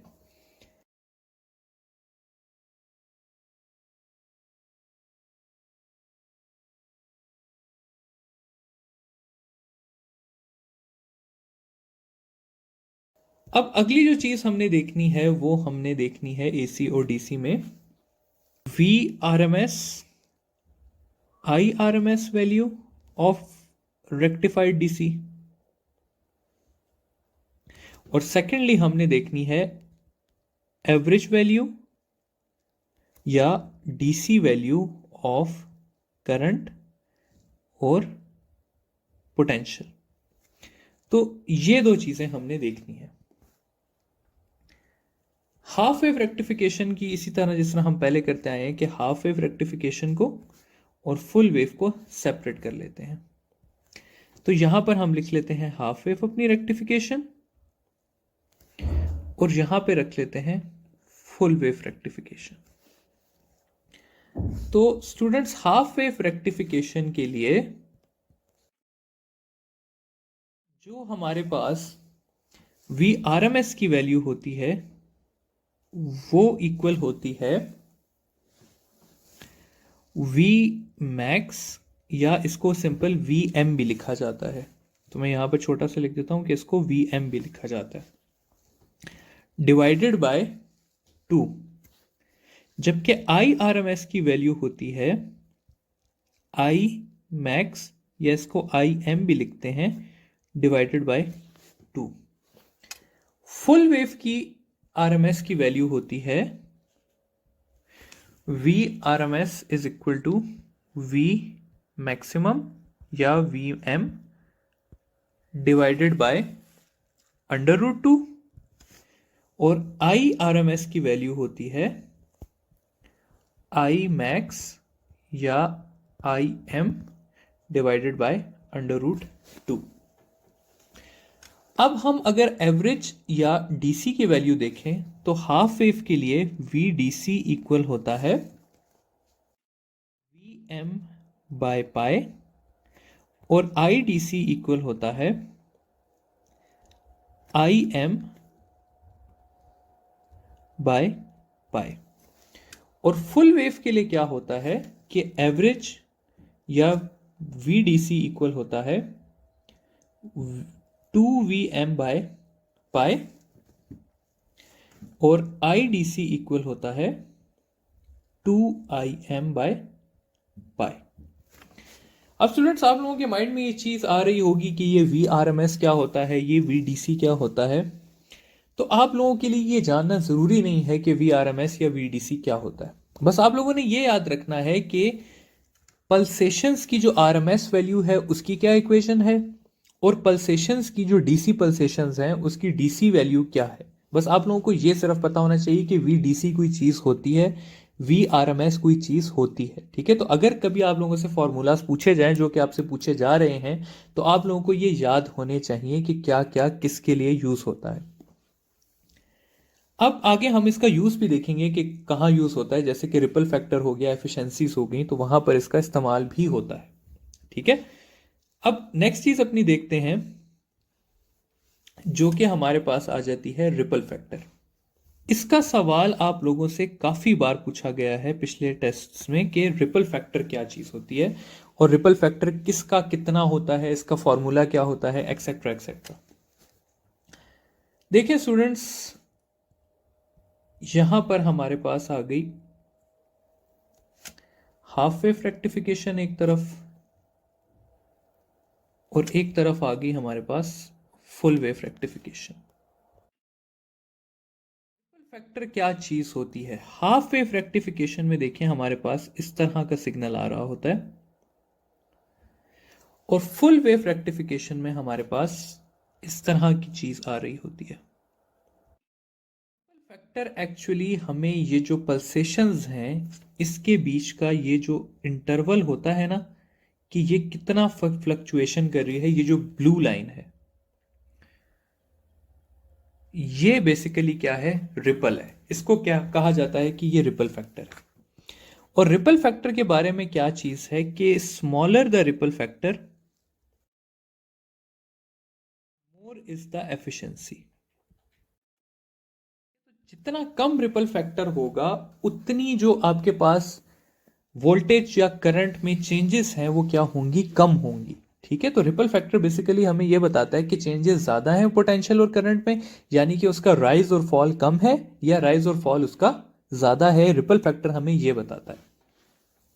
रिपल फैक्टर के बारे में एक और चीज कही जाती है कि smaller the ripple factor is the time period, greater is the frequency. अब ये चीज देखें, ऑब्वियस है कि रिपल फैक्टर जितना बड़ा है, यानी कि इस केस में देखें आपको नजर आ रहा है फ्लक्चुएशन ज्यादा है, तो टाइम पीरियड आपके पास कम है और फ्रीक्वेंसी क्या है? सॉरी, टाइम पीरियड आपके पास ज्यादा है और फ्रीक्वेंसी क्या है? कम है। इसमें अगर आप देखें तो टाइम पीरियड कम है और फ्रीक्वेंसी ज्यादा है। तो नेट अगर मैं इसको समराइज करके लिखना चाहूं तो मैं ये लिख सकता हूं कि ripple factor is directly proportional to time period. यानी कि अगर रिपल फैक्टर छोटा होगा तो टाइम पीरियड छोटा होगा, रिपल फैक्टर बड़ा होगा तो टाइम पीरियड बड़ा होगा। और ripple factor is inversely proportional to frequency. ये दो चीजें आ गई। तीसरी चीज क्या है कि ripple factor is inversely proportional to efficiency. ये हमने यहां से अभी तक सीख लिया। अब आखिरी जो चीज है वो है रिपल फैक्टर की इक्वेशन। तो रिपल फैक्टर की इक्वेशन हमारे पास है कि हम रिपल फैक्टर को इस तरह से फाइंड करते हैं कि हमें करना होता है V R M S divided by V D C whole square -1। तो ये है हमारे पास रिपल फैक्टर की इक्वेशन। अब हम देखते हैं कि इस इक्वेशन से हाफ वेव रेक्टिफिकेशन की क्या वैल्यू आती है और फुल वेव रेक्टिफिकेशन की क्या वैल्यू आती है। तो अगर हम बात करें हाफ वेव रेक्टिफिकेशन की,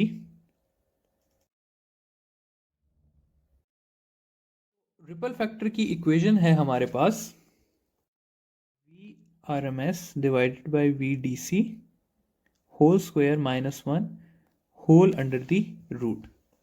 सबसे पहले हम क्या करते हैं कि हम V R M S divided by V D C की वैल्यू फाइंड कर लेते हैं। हमें यह पता है कि V R M S of half wave rectifier is equal to V maximum divided by 2, और वी डी सी जो है वो इक्वल होता है we maximum divided by pi. ये दोनों वैल्यूज मैं इस इक्वेशन में डालता हूं तो मेरे पास आ जाएगा V M by 2 into pi divided by V M. यहां से वी एम और वी एम कैंसिल हो जाएगा और मेरे पास बच जाएगा 3.14 divided by 2 which is equal to 1.57। ये 1.57 मैं इस इक्वेशन में पुट करता हूं। ठीक है, ये 1.57 मैंने इस इक्वेशन में डाल दिया। जब मैंने इस इक्वेशन में डाला तो ये इक्वेशन कुछ इस तरह से हो गई कि V R M S I R M S की जगह मैंने 1.57 डाल दिया -1 और होल अंडर दी रूट कर दिया। इसका जब मैं आंसर निकालूंगा स्टूडेंट्स तो वो बनेगा 1.21। तो ये 1.21 है हमारे पास रिपल फैक्टर ऑफ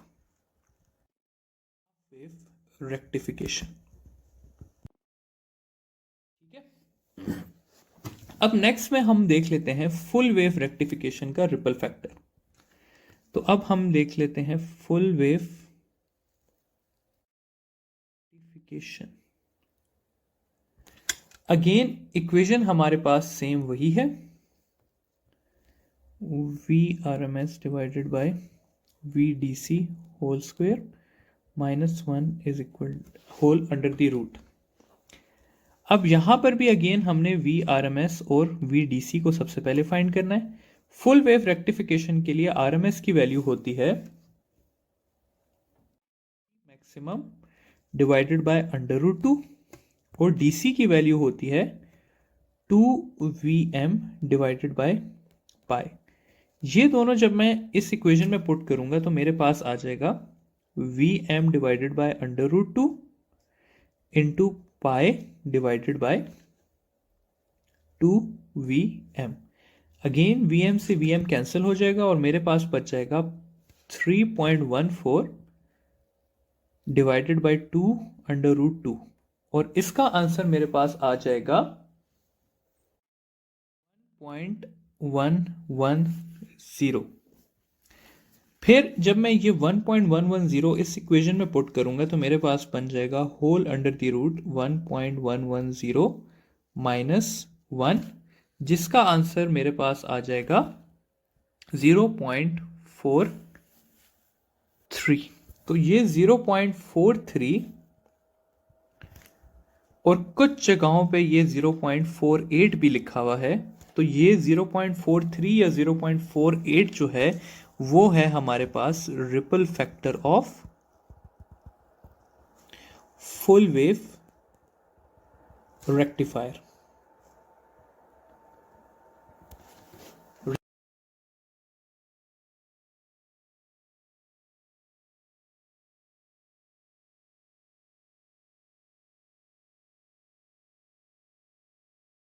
लास्ट चीज जो हमने पढ़नी है रेक्टिफिकेशन के बारे में वो है एफिशिएंसी ऑफ रेक्टिफायर। एफिशिएंसी की कहीं भी आप वैल्यू निकाल लें तो एफिशिएंसी का फॉर्मूला हमेशा इक्वल होता है power of output divided by power of input. Power output जो है यहां पर हमारे पास होती है पावर आउटपुट हमारे पास हो गई पावर ऑफ DC और इनपुट की पावर हो गई पावर ऑफ AC, क्योंकि हमने इनपुट दिया था AC का, आउटपुट हमारे पास था DC का और इनपुट था हमारे पास AC का। ठीक है, तो ये इस तरह से हो गया। अगर मैं इसको फर्दर लेके चलूं तो पावर हमारे पास इक्वल होती है I² R के। तो यहां पर मैं लिख सकता हूं IDC² R और नीचे मैं लिख सकता हूं IRMS² R। ठीक है, तो ये आती है मेरे पास, यहां पर ये R दूसरा आता है, इधर स्मॉल r या RL लिखा जाता है। ठीक है, तो ये आ जाती है मेरे पास इक्वेशन पावर की। आप लोगों का इससे कोई लेना देना नहीं है क्योंकि ये आती नहीं है। आप लोगों को क्या पता होना चाहिए कि जब आप इसमें वैल्यूज डालेंगे तो फुल वेव के लिए आपके पास क्या वैल्यू आएगी और हाफ वेव के लिए आपके पास क्या वैल्यू आएगी। तो फुल वेव के लिए आपके पास वैल्यू आएगी 80.6% या 0.806 और हाफ वेव के लिए आपके पास वैल्यू आएगी यहां पर आएगी 80.8% और हाफ वेव में आएगी 40.6% या 0.406। तो आप लोगों को बस ये पता होना चाहिए कि एफिशिएंसी की इक्वेशन है क्या और हाफ वेव और फुल वेव रेक्टिफिकेशन में एफिशिएंसी होती कितनी है। नेक्स्ट चीज, अब हमारे पास आ गया एंड और हमने जितना भी कुछ पढ़ा है अब वक्त आ गया है उसको एक जगह पे लिखने का। तो यहां पर 3 कॉलम्स बना लेते हैं। फर्स्ट कॉलम में हम लिख लेते हैं अपना पैरामीटर, सेकंड में हम देख लेते हैं हाफ वेव में वो पैरामीटर कैसे बिहेव करता है, और थर्ड में हम देख लेते हैं कि वो फुल वेव में कैसे बिहेव करता है। तो सबसे पहली चीज हमारे पास आ जाती है students, output frequency, frequency of DC. Second चीज हमने जो देखनी है वो हमने देखना है रिपल फैक्टर। थर्ड चीज हमने देखनी है एफिशिएंसी।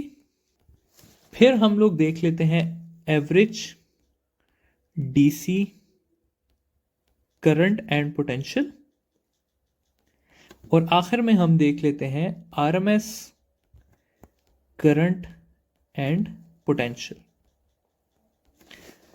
तो अगर फ्रीक्वेंसी की बात की जाए तो हमें पता है कि हाफ वेव रेक्टिफिकेशन में फ्रीक्वेंसी ऑफ डीसी जो है वो इक्वल होती है फ्रीक्वेंसी ऑफ एसी के, जबकि फुल वेव रेक्टिफिकेशन में फ्रीक्वेंसी ऑफ डीसी जो है वो 2 टाइम्स हो जाती है फ्रीक्वेंसी ऑफ एसी के। रिपल फैक्टर की बात की जाए तो हाफ वेव रेक्टिफिकेशन का रिपल फैक्टर है 1.21, जबकि फुल वेव रेक्टिफिकेशन का है 0.48 या कुछ जगहों पे 0.43। एफिशिएंसी जो फुल वेव रेक्टिफायर की है, हाफ वेव रेक्टिफायर की है, वो है हमारे पास 40.6%। फुल वेव रेक्टिफायर की जबकि है हमारे पास 80.8%। डीसी पोटेंशियल है हमारे पास हाफ वेव रेक्टिफायर का Vm बाय पाई, और करंट है हमारे पास Im बाय पाई। यहां पर हमारे पास VDC है 2Vm बाय पाई, और IDC है हमारे पास Im by 2Im by pi. आखिरी चीज है हमारे पास Vrms, तो Vrms यहां पर इक्वल है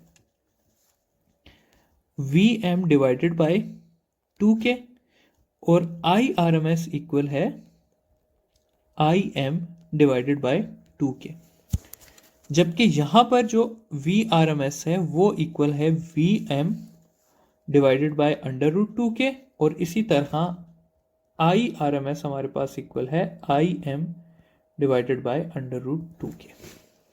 तो अगर आप लोगों को इस सारे टेबल की सारी चीज़ें समझ आ गई हैं तो मेरा नहीं ख्याल कि आप लोगों से कोई MCQ गलत होगा। यहाँ पर हम अपने लेक्चर को एंड करते हैं और अब हम अगले लेक्चर में मिलते हैं।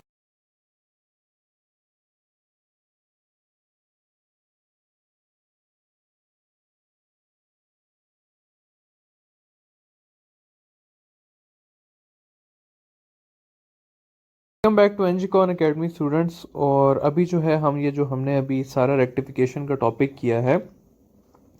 इसके अलावा ये देखा जा रहा है कि कुछ चीज़ें आ रही हैं जिसमें स्टूडेंट्स को प्रॉब्लम हो रही है, ठीक है। तो मैं कोशिश करता हूँ कि मैं उन चीज़ों को एड्रेस कर लूँ और जो इश्यूज़ हैं उनको सॉल्व कर लें। तो जिस तरह हमने पिछले 3-4 चैप्टर में एडिशनल चीज़ों की वीडियो बनाई है, तो ये भी एक एडिशनल जो कॉन्सेप्ट्स हैं उनके लिए एक छोटी सी वीडियो है, जिसमें से सबसे पहली चीज़ आपके पास आ जाती है कि पॉजिटिव एंड नेगेटिव साइकिल्स के बारे में। तो पॉजिटिव हाफ साइकिल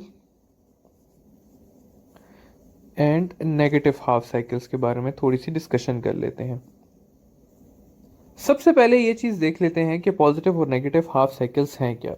अगर मैं एक एसी की वेव ले लूं कि ये है मेरे पास एक एसी की वेव, ठीक है, तो इसमें ये जो ब्लू पोर्शंस हैं इनको कहा जाता है जी कि ये पॉजिटिव हाफ साइकिल्स हैं, जबकि ये जो वाइट पोर्शंस हैं इनको मैं कह सकता हूं कि ये हैं नेगेटिव हाफ साइकिल्स। तो सिंपल पॉजिटिव और नेगेटिव हाफ साइकिल्स ये होते हैं। लेकिन यहां से हमारे पास सवाल क्या आ रहे हैं, ये चीज इंपॉर्टेंट है। सवाल पहला इस तरह से आ रहा है कि हाफ वेव रेक्टिफायर अलाउज, नीचे ऑप्शन में आप लोगों के पास दिया हुआ है positive half cycle, negative half cycle, both, either positive और नेगेटिव। तो ये सवाल आप लोगों के पास एक इस तरह का दिया हुआ है, ठीक है स्टूडेंट्स। लेकिन इसके अलावा भी कुछ सवाल हैं, उनको भी हम डिस्कस करेंगे। तो सबसे पहले इसका क्या आंसर है? इसका स्टूडेंट्स आंसर है कि ईदर पॉजिटिव और नेगेटिव। कैसे इधर पॉजिटिव और नेगेटिव? यहां पर मैं हाफ वेव रेक्टिफिकेशन बनाता हूं, ऐसे करके ये हमारा हाफ वेव रेक्टिफायर हो गया। अगर ये वाली कॉन्फ़िगरेशन होगी तो क्या होगा कि ये जो नीचे वाले साइकिल्स हैं हमारे पास, ये ख़त्म हो जाएंगे, ठीक है, और सिर्फ कौन से रह जाएंगे? सिर्फ ऊपर वाले साइकिल्स रह जाएंगे। लेकिन अगर मैं इसी डायोड का डायरेक्शन उल्टा कर दूं तो क्या होगा? तो ये होगा कि ऊपर वाले साइकिल्स ख़त्म हो जाएंगे और सिर्फ नीचे वाले साइकिल्स रह जाएंगे। तो या तो वो पॉजिटिव साइकिल्स को परमिट करता है या तो वो नेगेटिव साइकिल्स को परमिट करता है। लेकिन स्टूडेंट्स एक और बात है कि एक बार सवाल ऐसा भी आया है कि उसमें ये वाला ऑप्शन ही नहीं था और उसकी जगह दिया हुआ था negative half cycles, sorry none of these. तो उसका आंसर जो था वो आप लोगों ने करना है पॉजिटिव हाफ साइकिल्स। तो अगर आपके पास इधर पॉजिटिव और नेगेटिव का ऑप्शन हो तो आप लोगों ने क्या लिखना है? इधर पॉजिटिव और नेगेटिव। लेकिन अगर वो ऑप्शन अवेलेबल नहीं है तो आप लोगों ने उसका आंसर करना है ओनली पॉजिटिव हाफ साइकिल्स। अब एक और सवाल था इधर हाफ वेव की जगह जहां पे लिखा हुआ था फुल वेव। तो फुल वेव का क्या आंसर होता है? तो फुल वेव जो है वो हमारे पास बोथ को अलाउ करती है, ठीक है, वो पॉजिटिव को भी अलाउ करती है, वो नेगेटिव को भी अलाउ करती है। और हमारे पास रिजल्टेंट किस तरह से आ जाता है? रिजल्टेंट ऐसे करके आ जाता है।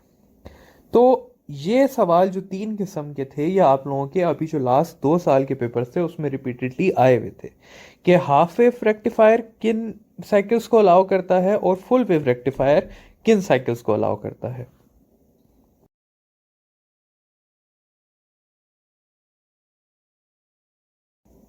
कि क्लैंपर सर्किट क्या होता है, इसकी सिर्फ डेफिनेशन पूछी गई थी।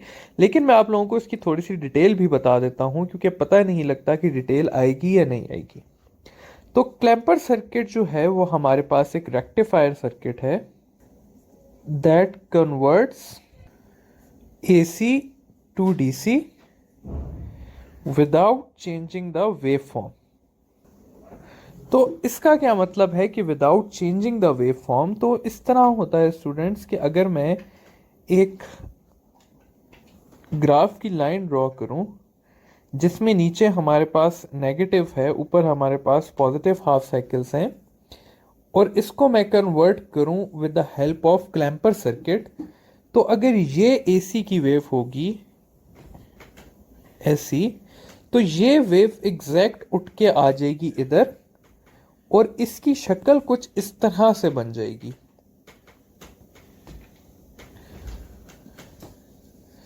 मतलब सारी की सारी वेव जो है वो किस में आ गई? पॉजिटिव साइड पे आ गई, ठीक है। तो देखिए हमने इसको डीसी में कन्वर्ट किया, यानी कि अब वो अपने टर्मिनल्स चेंज नहीं कर रही, लेकिन हमने क्या किया है कि उसको वेव फॉर्म को चेंज नहीं किया। तो क्लैंपर सर्किट बेसिकली क्या करता है कि वो एक एसी वेव को डीसी में कन्वर्ट करता है without changing the wave form. अब क्लैंपर सर्किट के अंदर कंपोनेंट्स क्या होते हैं, क्लैंपर सर्किट की टाइप्स क्या होती हैं, थोड़ा सा वो भी देख लेते हैं।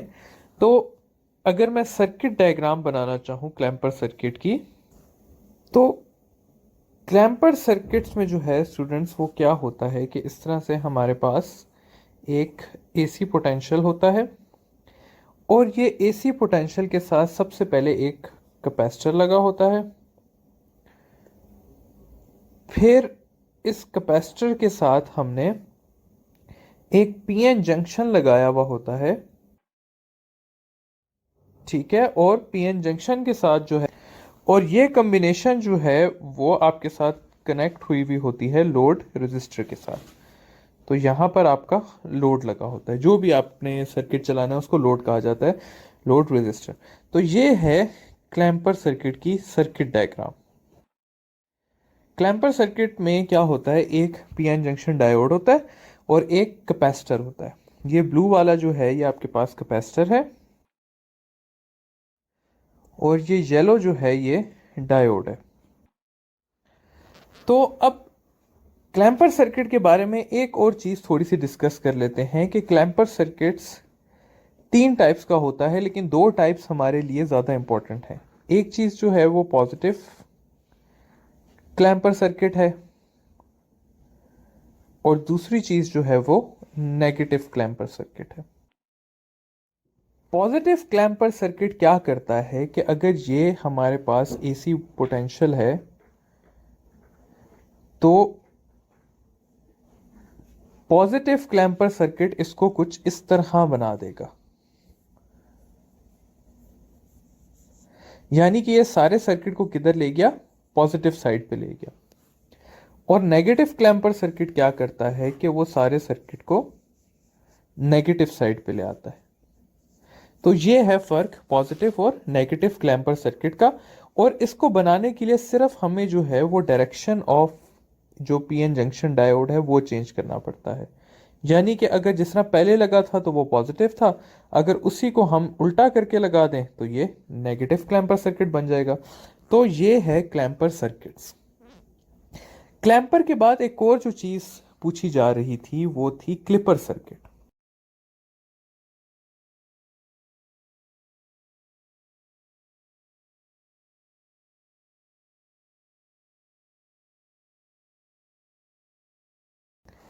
कि क्लिपर सर्किट क्या चीज है, तो थोड़ा सा क्लिपर सर्किट के बारे में भी पढ़ लेते हैं। तो क्लिपर सर्किट के बारे में ये है कि clipper circuit is a rectifier circuit that prevents the output from exceeding a certain value।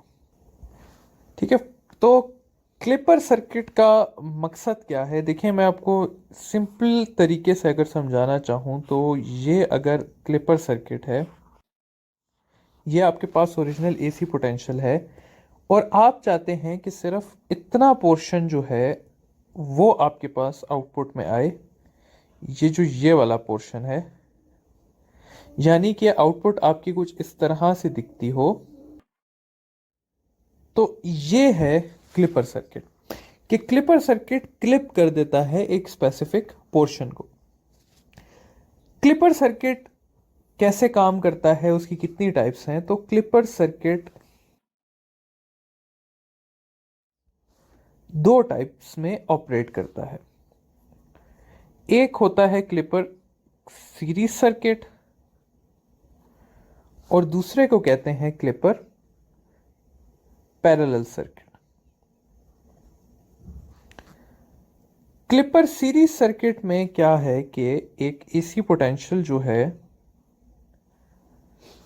वो सीरीज में कनेक्ट हुआ हुआ है लोड के साथ। ये आपके पास लोड है यहां पर और यहां पर एक रेजिस्टर लगा हुआ है। ठीक है, ये जो डॉट्स हैं ये आपका लोड रिप्रेजेंट कर रहा है। पैरेलल अगर उसकी बात की जाए तो इसमें जो रेजिस्टर है वो आपके पास सीरीज में लगा हुआ है सर्किट के साथ और जो डायोड है उसको कनेक्ट किया हुआ है in parallel with the load. देखिए डायोड और लोड जो है वो पैरेलल में कनेक्ट हुए हुए हैं और रेजिस्टर और ये जो है ये डायरेक्ट कनेक्ट हुए हुए सीरीज में। तो ये है क्लिपर सीरीज सर्किट और ये है क्लिपर पैरेलल सर्किट। दोनों की थोड़ी थोड़ी प्रॉपर्टीज को देख लेते हैं। तो सीरीज सर्किट में क्या है, क्लिपर सीरीज सर्किट के बारे में बात कर लेते हैं। तो क्लिपर सीरीज सर्किट क्या करता है? क्लिपर सीरीज सर्किट जो है कि अगर वो इस तरह से लगा हुआ है डायोड, तो वो, अगर ये सर्किट ओरिजिनल है तो वो उसको कुछ इस तरह से कन्वर्ट कर देगा कि वो सिर्फ पॉजिटिव हाफ साइकिल्स को अलाउ करेगा और नेगेटिव को अलाउ नहीं करेगा। तो ये है positive clipper circuit, series clipper circuit. अब ये जो क्लिपर सर्किट है, यहां पर आपके पास एसी पोटेंशियल लगा हुआ था। अब मैं क्या करना चाहता हूं कि जो ओरिजिनल मैंने आपको शुरू में बताया था कि क्लिपर सर्किट का काम होता है एक खास पोर्शन को क्लिप करके सिर्फ आउटपुट में लाना। तो उसके लिए हम ये कर सकते हैं कि हम इस जगह पर एक बैटरी लगा दें। ठीक है, तो यहां पर मैंने एक बैटरी लगा दी जो कि ओरिजिनल की क्या थी, ऑपोजिट थी। तो नेगेटिव तो ये वैसे भी नहीं क्लिप कर रहा। तो अब जो रिजल्टेंट आएगा मेरे पास, वो कितना आएगा कि ये जो वैल्यू होगी ये हमारे पास बैटरी की वैल्यू होगी जो हमने लगाई है, जिसको वी एम कहते हैं, और ये जो है, सॉरी, जिसको वी इंड्यूस्ड कहते हैं, और ये जो है ये वी मैक्सिमम वैल्यू थी जो कि ओरिजिनली आ रही थी। तो जो अब हमारे पास इसके रिजल्ट में नेट पोटेंशियल आएगा वो सिर्फ इतना आएगा। ठीक है, तो इस तरह से स्टूडेंट्स क्लैंपर सर्किट काम करता है। डिटेल में मैं जान के नहीं जा सकता क्योंकि इतना ही आप लोगों के लेवल के लिए काफ़ी है। बस आप लोगों को ये याद रखना है कि क्लैंपर सर्किट क्या करता है कि वोल्टेज को क्लिप करता है। क्लिप के लिए आपको एक सेकंड बैटरी लगानी पड़ती है अलोंग विथ रेजिस्टर, और इसकी दो टाइप्स हैं, एक सीरीज है और एक पैरेलल है। अब अगर पैरेलल की बात की जाए तो पैरेलल क्लैंपर सर्किट में क्या होता है, सॉरी, क्लिपर सर्किट में क्या होता है कि जो रेजिस्टर है वो कनेक्ट हुआ हुआ होता है in series with the load या आउटपुट, और जो पीएन जंक्शन डायोड है वो आपके पास कनेक्ट हुआ हुआ है in parallel with the circuit. तो ऐसे से क्या बना हुआ है, क्लिपर सर्किट बना हुआ है जो कि पैरेलल क्लिपर सर्किट है। अब पैरेलल क्लिपर सर्किट कैसे काम करता है? पैरेलल क्लिपर सर्किट ऐसे काम करता है कि अगर ये इस तरह से लगा हुआ है और ये आपके पास ओरिजिनल वोल्टेज है, तो clipper circuit during positive half cycle act करता है एज अ शॉर्ट सर्किट। ठीक है, और शॉर्ट सर्किट है तो वो आपके पास करेगी और फिर वो during negative half cycle act करता है एज अ ओपन सर्किट, तो फिर करंट पास नहीं करेगा। तो एट द एंड इसका भी रिजल्ट किस तरह से आएगा? इसका रिजल्ट इस तरह से आएगा कि अगर आपने पॉजिटिव क्लिपर सर्किट लगाया हुआ है तो ये रिजल्ट आ जाएगा, ये पॉजिटिव क्लिपर सर्किट के लिए हो जाएगा, और अगर नेगेटिव क्लिपर सर्किट लगाया हुआ है तो इस तरह से आ जाएगा। और अगेन अगर आप इसको जो है वो बनाना चाहते हैं कंट्रोलिंग, यानी कि अपने मर्जी से पोटेंशियल को क्लिप करना चाहते हैं, तो यहां पर आपको बैटरी लगानी पड़ेगी दोबारा से जो कि कंट्रोल करेगी कि कितना पोटेंशियल जो है वो पास हो। तो ये होता है क्लिपर और clamper circuit along with positive and negative half cycles.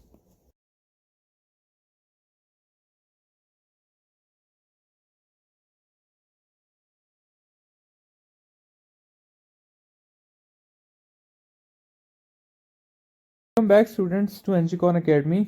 और अब जो है वो हमने पढ़ना है डिफरेंट टाइप्स ऑफ डायोड्स। तो हमने डायोड के बारे में तो पढ़ लिया कि डायोड होता क्या है, एक पीएन जंक्शन होता है ये भी देख लिया कि उसको फॉरवर्ड बायस में कैसे कनेक्ट करते हैं, रिवर्स बायस में कैसे कनेक्ट करते हैं। अब जो टोटल एक चीज़ रह गई है वो एक छोटी छोटी एक एक लाइन के एमसीक्यूज के टॉपिक हैं जो कि बीच में वक्तन फवक्तन आ रहे हैं। ठीक है, ये एज सच इंक्लूडेड नहीं है कोर्स में, लेकिन अगेन जिस तरह कि हम एनजी कॉन में आप लोगों को पढ़ाते हैं कि हम कोई चीज़ चांस पे नहीं छोड़ना चाहते इस बार, क्योंकि इतनी अनसर्टेनिटी है कि पता नहीं होता कि टॉपिक कहाँ से आएगा। तो इस वजह से हम ये एडिशनल टॉपिक कर लेते हैं कि डिफरेंट टाइप ऑफ डायोड्स क्या होते हैं। तो लास्ट टाइम एक सवाल आया हुआ था जो कि था जेनर डायोड से।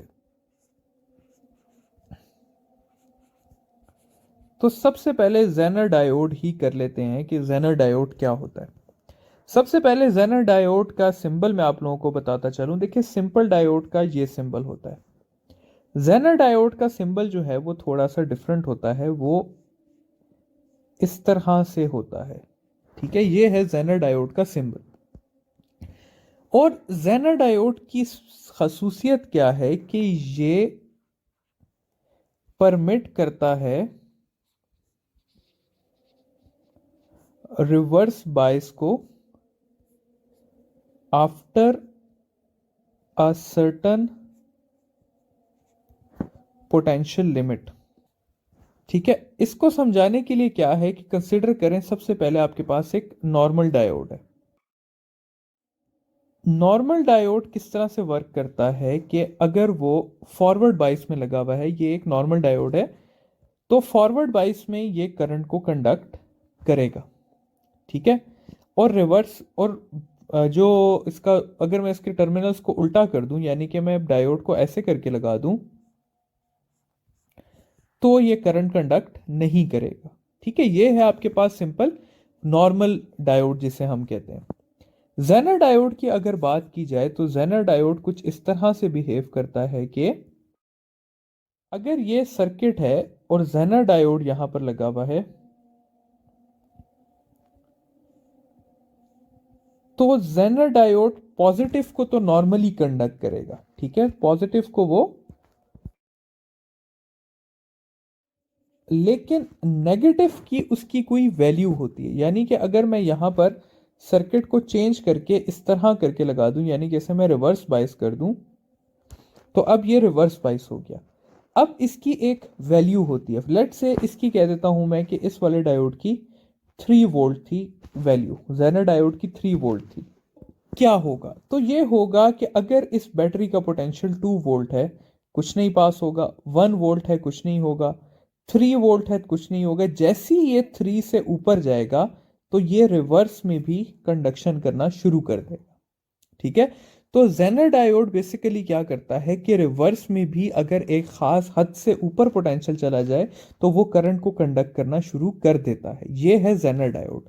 जेनर डायोड की ये प्रॉपर्टी क्यों होती है, क्योंकि वो हेविली डोप्ड होता है। ये बात आप लोगों ने याद रखनी है कि zener diode heavily doped PN junction होता है, जो कि रिवर्स में भी कंडक्ट करता है अगर उसका जो पोटेंशियल है हम उससे ज्यादा चले जाएं। अब यह सवाल भी आ सकता है कि भाई जेनर डायोड कितना कंडक्ट करता है। मैं कहता हूं कि ये एक सर्किट है जिसमें जेनर लगा हुआ है। यह सर्किट रिवर्स बाइस में लगा हुआ है। ठीक है, बैटरी का पोटेंशियल 10 वोल्ट है और इसका पोटेंशियल 3 वोल्ट है। और मैं कहता हूं कि भाई कितना है वो फाइंड करना है हमने, और इस सर्किट की जो रेजिस्टेंस है वो है, लेट से इसको 2 कर लेते हैं, और सर्किट की रेजिस्टेंस है 2 ओहम है। और मैं कहता हूं कि मुझे करंट फाइंड करना है, सर्किट का करंट फाइंड करना है। तो ना स्टूडेंट्स, करंट इक्वल होता है हमारे पास V ओवर R के, यानी कि net potential divided by net resistance. अब जो जेनर में जो नेट पोटेंशियल होता है ना, वो होता है EMF minus of potential across zener. तो इसमें ये हो जाएगा 10 - 2, ये हो जाएगा 8 वोल्ट्स। और जो करंट हो जाएगा वो इक्वल हो जाएगा 8 डिवाइडेड बाय 2, और ये हो जाएगा 4 एम्पेयर। ठीक है, तो अगर तो ये फॉरवर्ड बाइस में लगा हुआ है तो इसके अक्रॉस 10 ही पास होगा। ये रिवर्स बाइस का है। अगर मैं इसी को फॉरवर्ड बायस लगा दूं तो फॉरवर्ड में कोई चेंज नहीं आएगा। फॉरवर्ड में जो करंट होगा फॉरवर्ड का वो इसी तरह फाइंड होगा कि फॉरवर्ड के लिए current is equal to V by R, V 10 ही होगा, R 2 ही होगा और वो 5 एम्पेयर ही रहेगा। तो ये फॉरवर्ड के लिए होगा। फॉरवर्ड में किसी किस्म का कोई मसला नहीं होता, मसला आता है रिवर्स में। और रिवर्स में अगर बैटरी का पोटेंशियल जेनर डायोड के पोटेंशियल से ज़्यादा हो जाए तो सर्किट जो है वो कंडक्ट करने लग जाता है। तो ये है जेनर डायोड।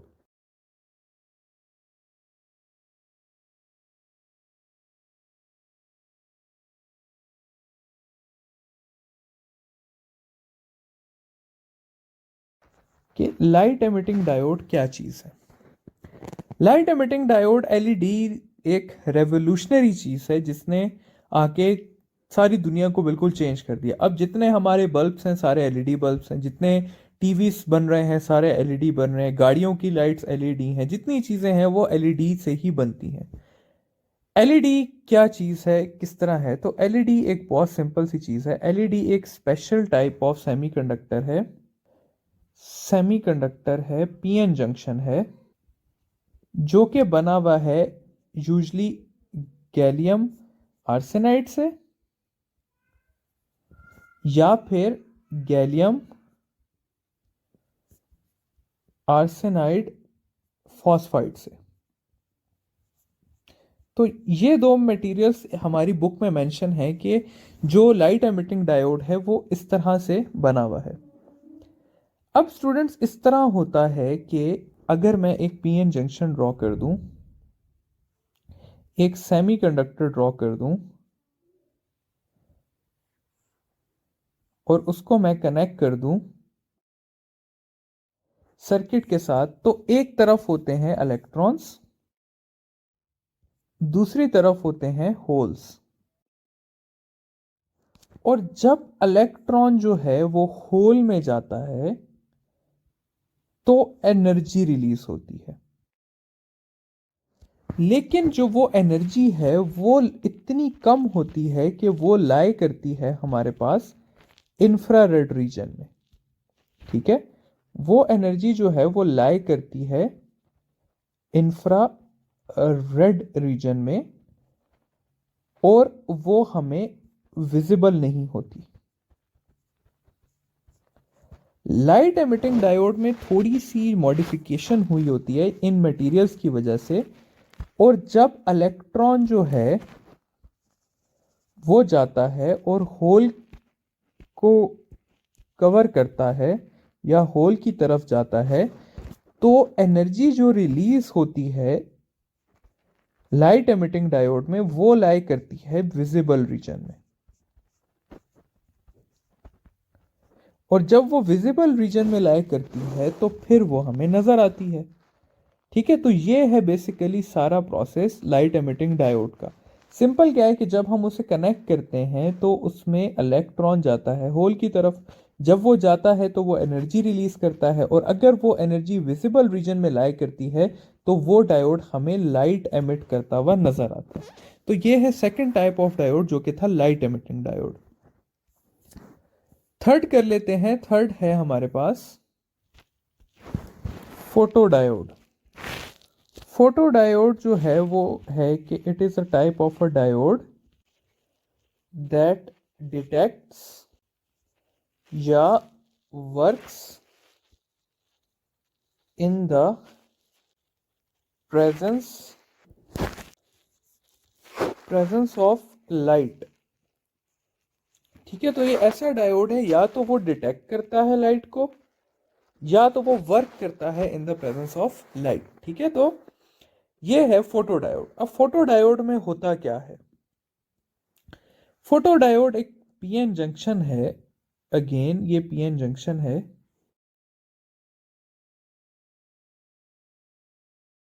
तो ये पीएन जंक्शन जो है ये रिवर्स बायस में कनेक्ट हुआ है। अब पी में क्या है, यहां पर होल्स हैं और एन में क्या है इलेक्ट्रॉन्स हैं। अब हमें पता है कि बीच में जो है वो पोटेंशियल बैरियर है। तो यहां सेंटर में हमारे पास पोटेंशियल बैरियर है, तो ये इलेक्ट्रॉन्स जो हैं वो क्रॉस नहीं कर सकते पोटेंशियल बैरियर। लेकिन अगर इन इलेक्ट्रॉन्स के पास सफिशिएंट एनर्जी आ जाए तो ये क्रॉस कर लेंगे। ठीक है, तो हम क्या करते हैं कि जब रेडिएशन इस पे पड़ती है, यानी कि जब लाइट इस पे पड़ती है, तो इलेक्ट्रॉन्स के पास सफिशिएंट एनर्जी आ जाती है और इलेक्ट्रॉन यहां से मूव करके यहां आना शुरू कर देते हैं और इस तरह से करंट फ्लो करना स्टार्ट हो जाता है सर्किट में। तो फोटोडायोड की पहली चीज क्या हुई कि फोटोडायोड को हमने लगाया होता है रिवर्स बाइस में। सबसे इंपॉर्टेंट चीज जिसके बारे में बार बार एमसीक्यू आता भी है। सेकेंडली ये कि ये रिवर्स बाइस में इलेक्ट्रॉन्स को हम लाइट या रेडिएशन देते हैं टू गिव सफिशिएंट एनर्जी। तो अगर सर्किट में करंट फ्लो हो रहा है तो इसका क्या मतलब हुआ कि इसको लाइट मिल रही है, और अगर सर्किट में करंट नहीं फ्लो हो रहा तो इसका क्या मतलब हुआ कि इसको लाइट नहीं मिल रही। तो ये है फोटोडायोड की फंक्शनिंग और फोटोडायोड का मैकेनिज्म सारा। लास्ट चीज देख लेते हैं जो कि है फोटो वोल्टिक सेल। और ये फोटोवोल्टिक सेल जो है यही बेसिस है हमारे पास सोलर सेल की भी। तो फोटोवोल्टिक सेल की कंस्ट्रक्शन कुछ इस तरह से होती है स्टूडेंट्स के फोटोवोल्टिक सेल में एक एन टर्मिनल होता है यूं करके, इसने इनक्लोज किया हुआ होता है, ये एन है, और इसने इनक्लोज किया होता है एक पी को जो कि इस तरह से सेंटर में पड़ा होता है। अब एन के पास इलेक्ट्रॉन्स हैं हमें पता है, और पी के पास क्या है, होल्स हैं। और ये सारा जो है ये कनेक्ट हुआ हुआ होता है जो भी सर्किट हमने रन करना होता है। तो लाइट एमिटिंग डायोड जो था फॉरवर्ड बायस था, फोटो डायोड जो था वो रिवर्स बायस था, और यहाँ पे फोटोवोल्टिक सेल जो है उसके साथ कोई बैटरी नहीं लगी होती क्योंकि उसका मकसद ही यही है कि वो सोलर एनर्जी को इलेक्ट्रिकल में कन्वर्ट करे। तो ये बेसिकली सोलर एनर्जी या लाइट एनर्जी को इलेक्ट्रिकल में कन्वर्ट करता है फोटोवोल्टिक सेल। अब क्या होता है स्टूडेंट्स कि जब इसके ऊपर एनर्जी आती है in the form of photons, ठीक है, तो इन इलेक्ट्रॉन्स को एनर्जी मिलती है। जब इन इलेक्ट्रॉन्स को एनर्जी मिलती है तो ये यहां पे मूव करते हैं और फिर इस तरह से सर्किट में करंट रन होता है। तो ये है फोटोवोल्टिक सेल। फोटोडायोड जो है और फोटोवोल्टिक सेल में फर्क क्या है? फोटोडायोड स्टूडेंट्स ऑलरेडी एक रनिंग सर्किट होता है जिसमें इलेक्ट्रॉन्स को अगर थोड़ी सी भी लाइट मिले तो उनके पास सफिशिएंट एनर्जी आ जाती है कि वो मूव कर सके, क्योंकि बैटरी उन्हें ऑलरेडी एनर्जी दे रही होती है। इसमें जो है एक स्पेसिफिक अमाउंट ऑफ एनर्जी चाहिए होती है तब जाके फोटोवोल्टिक सेल चलता है, अदरवाइज नहीं चलता। तो ये है हमारे पास डिफरेंट टाइप्स ऑफ डायोड्स।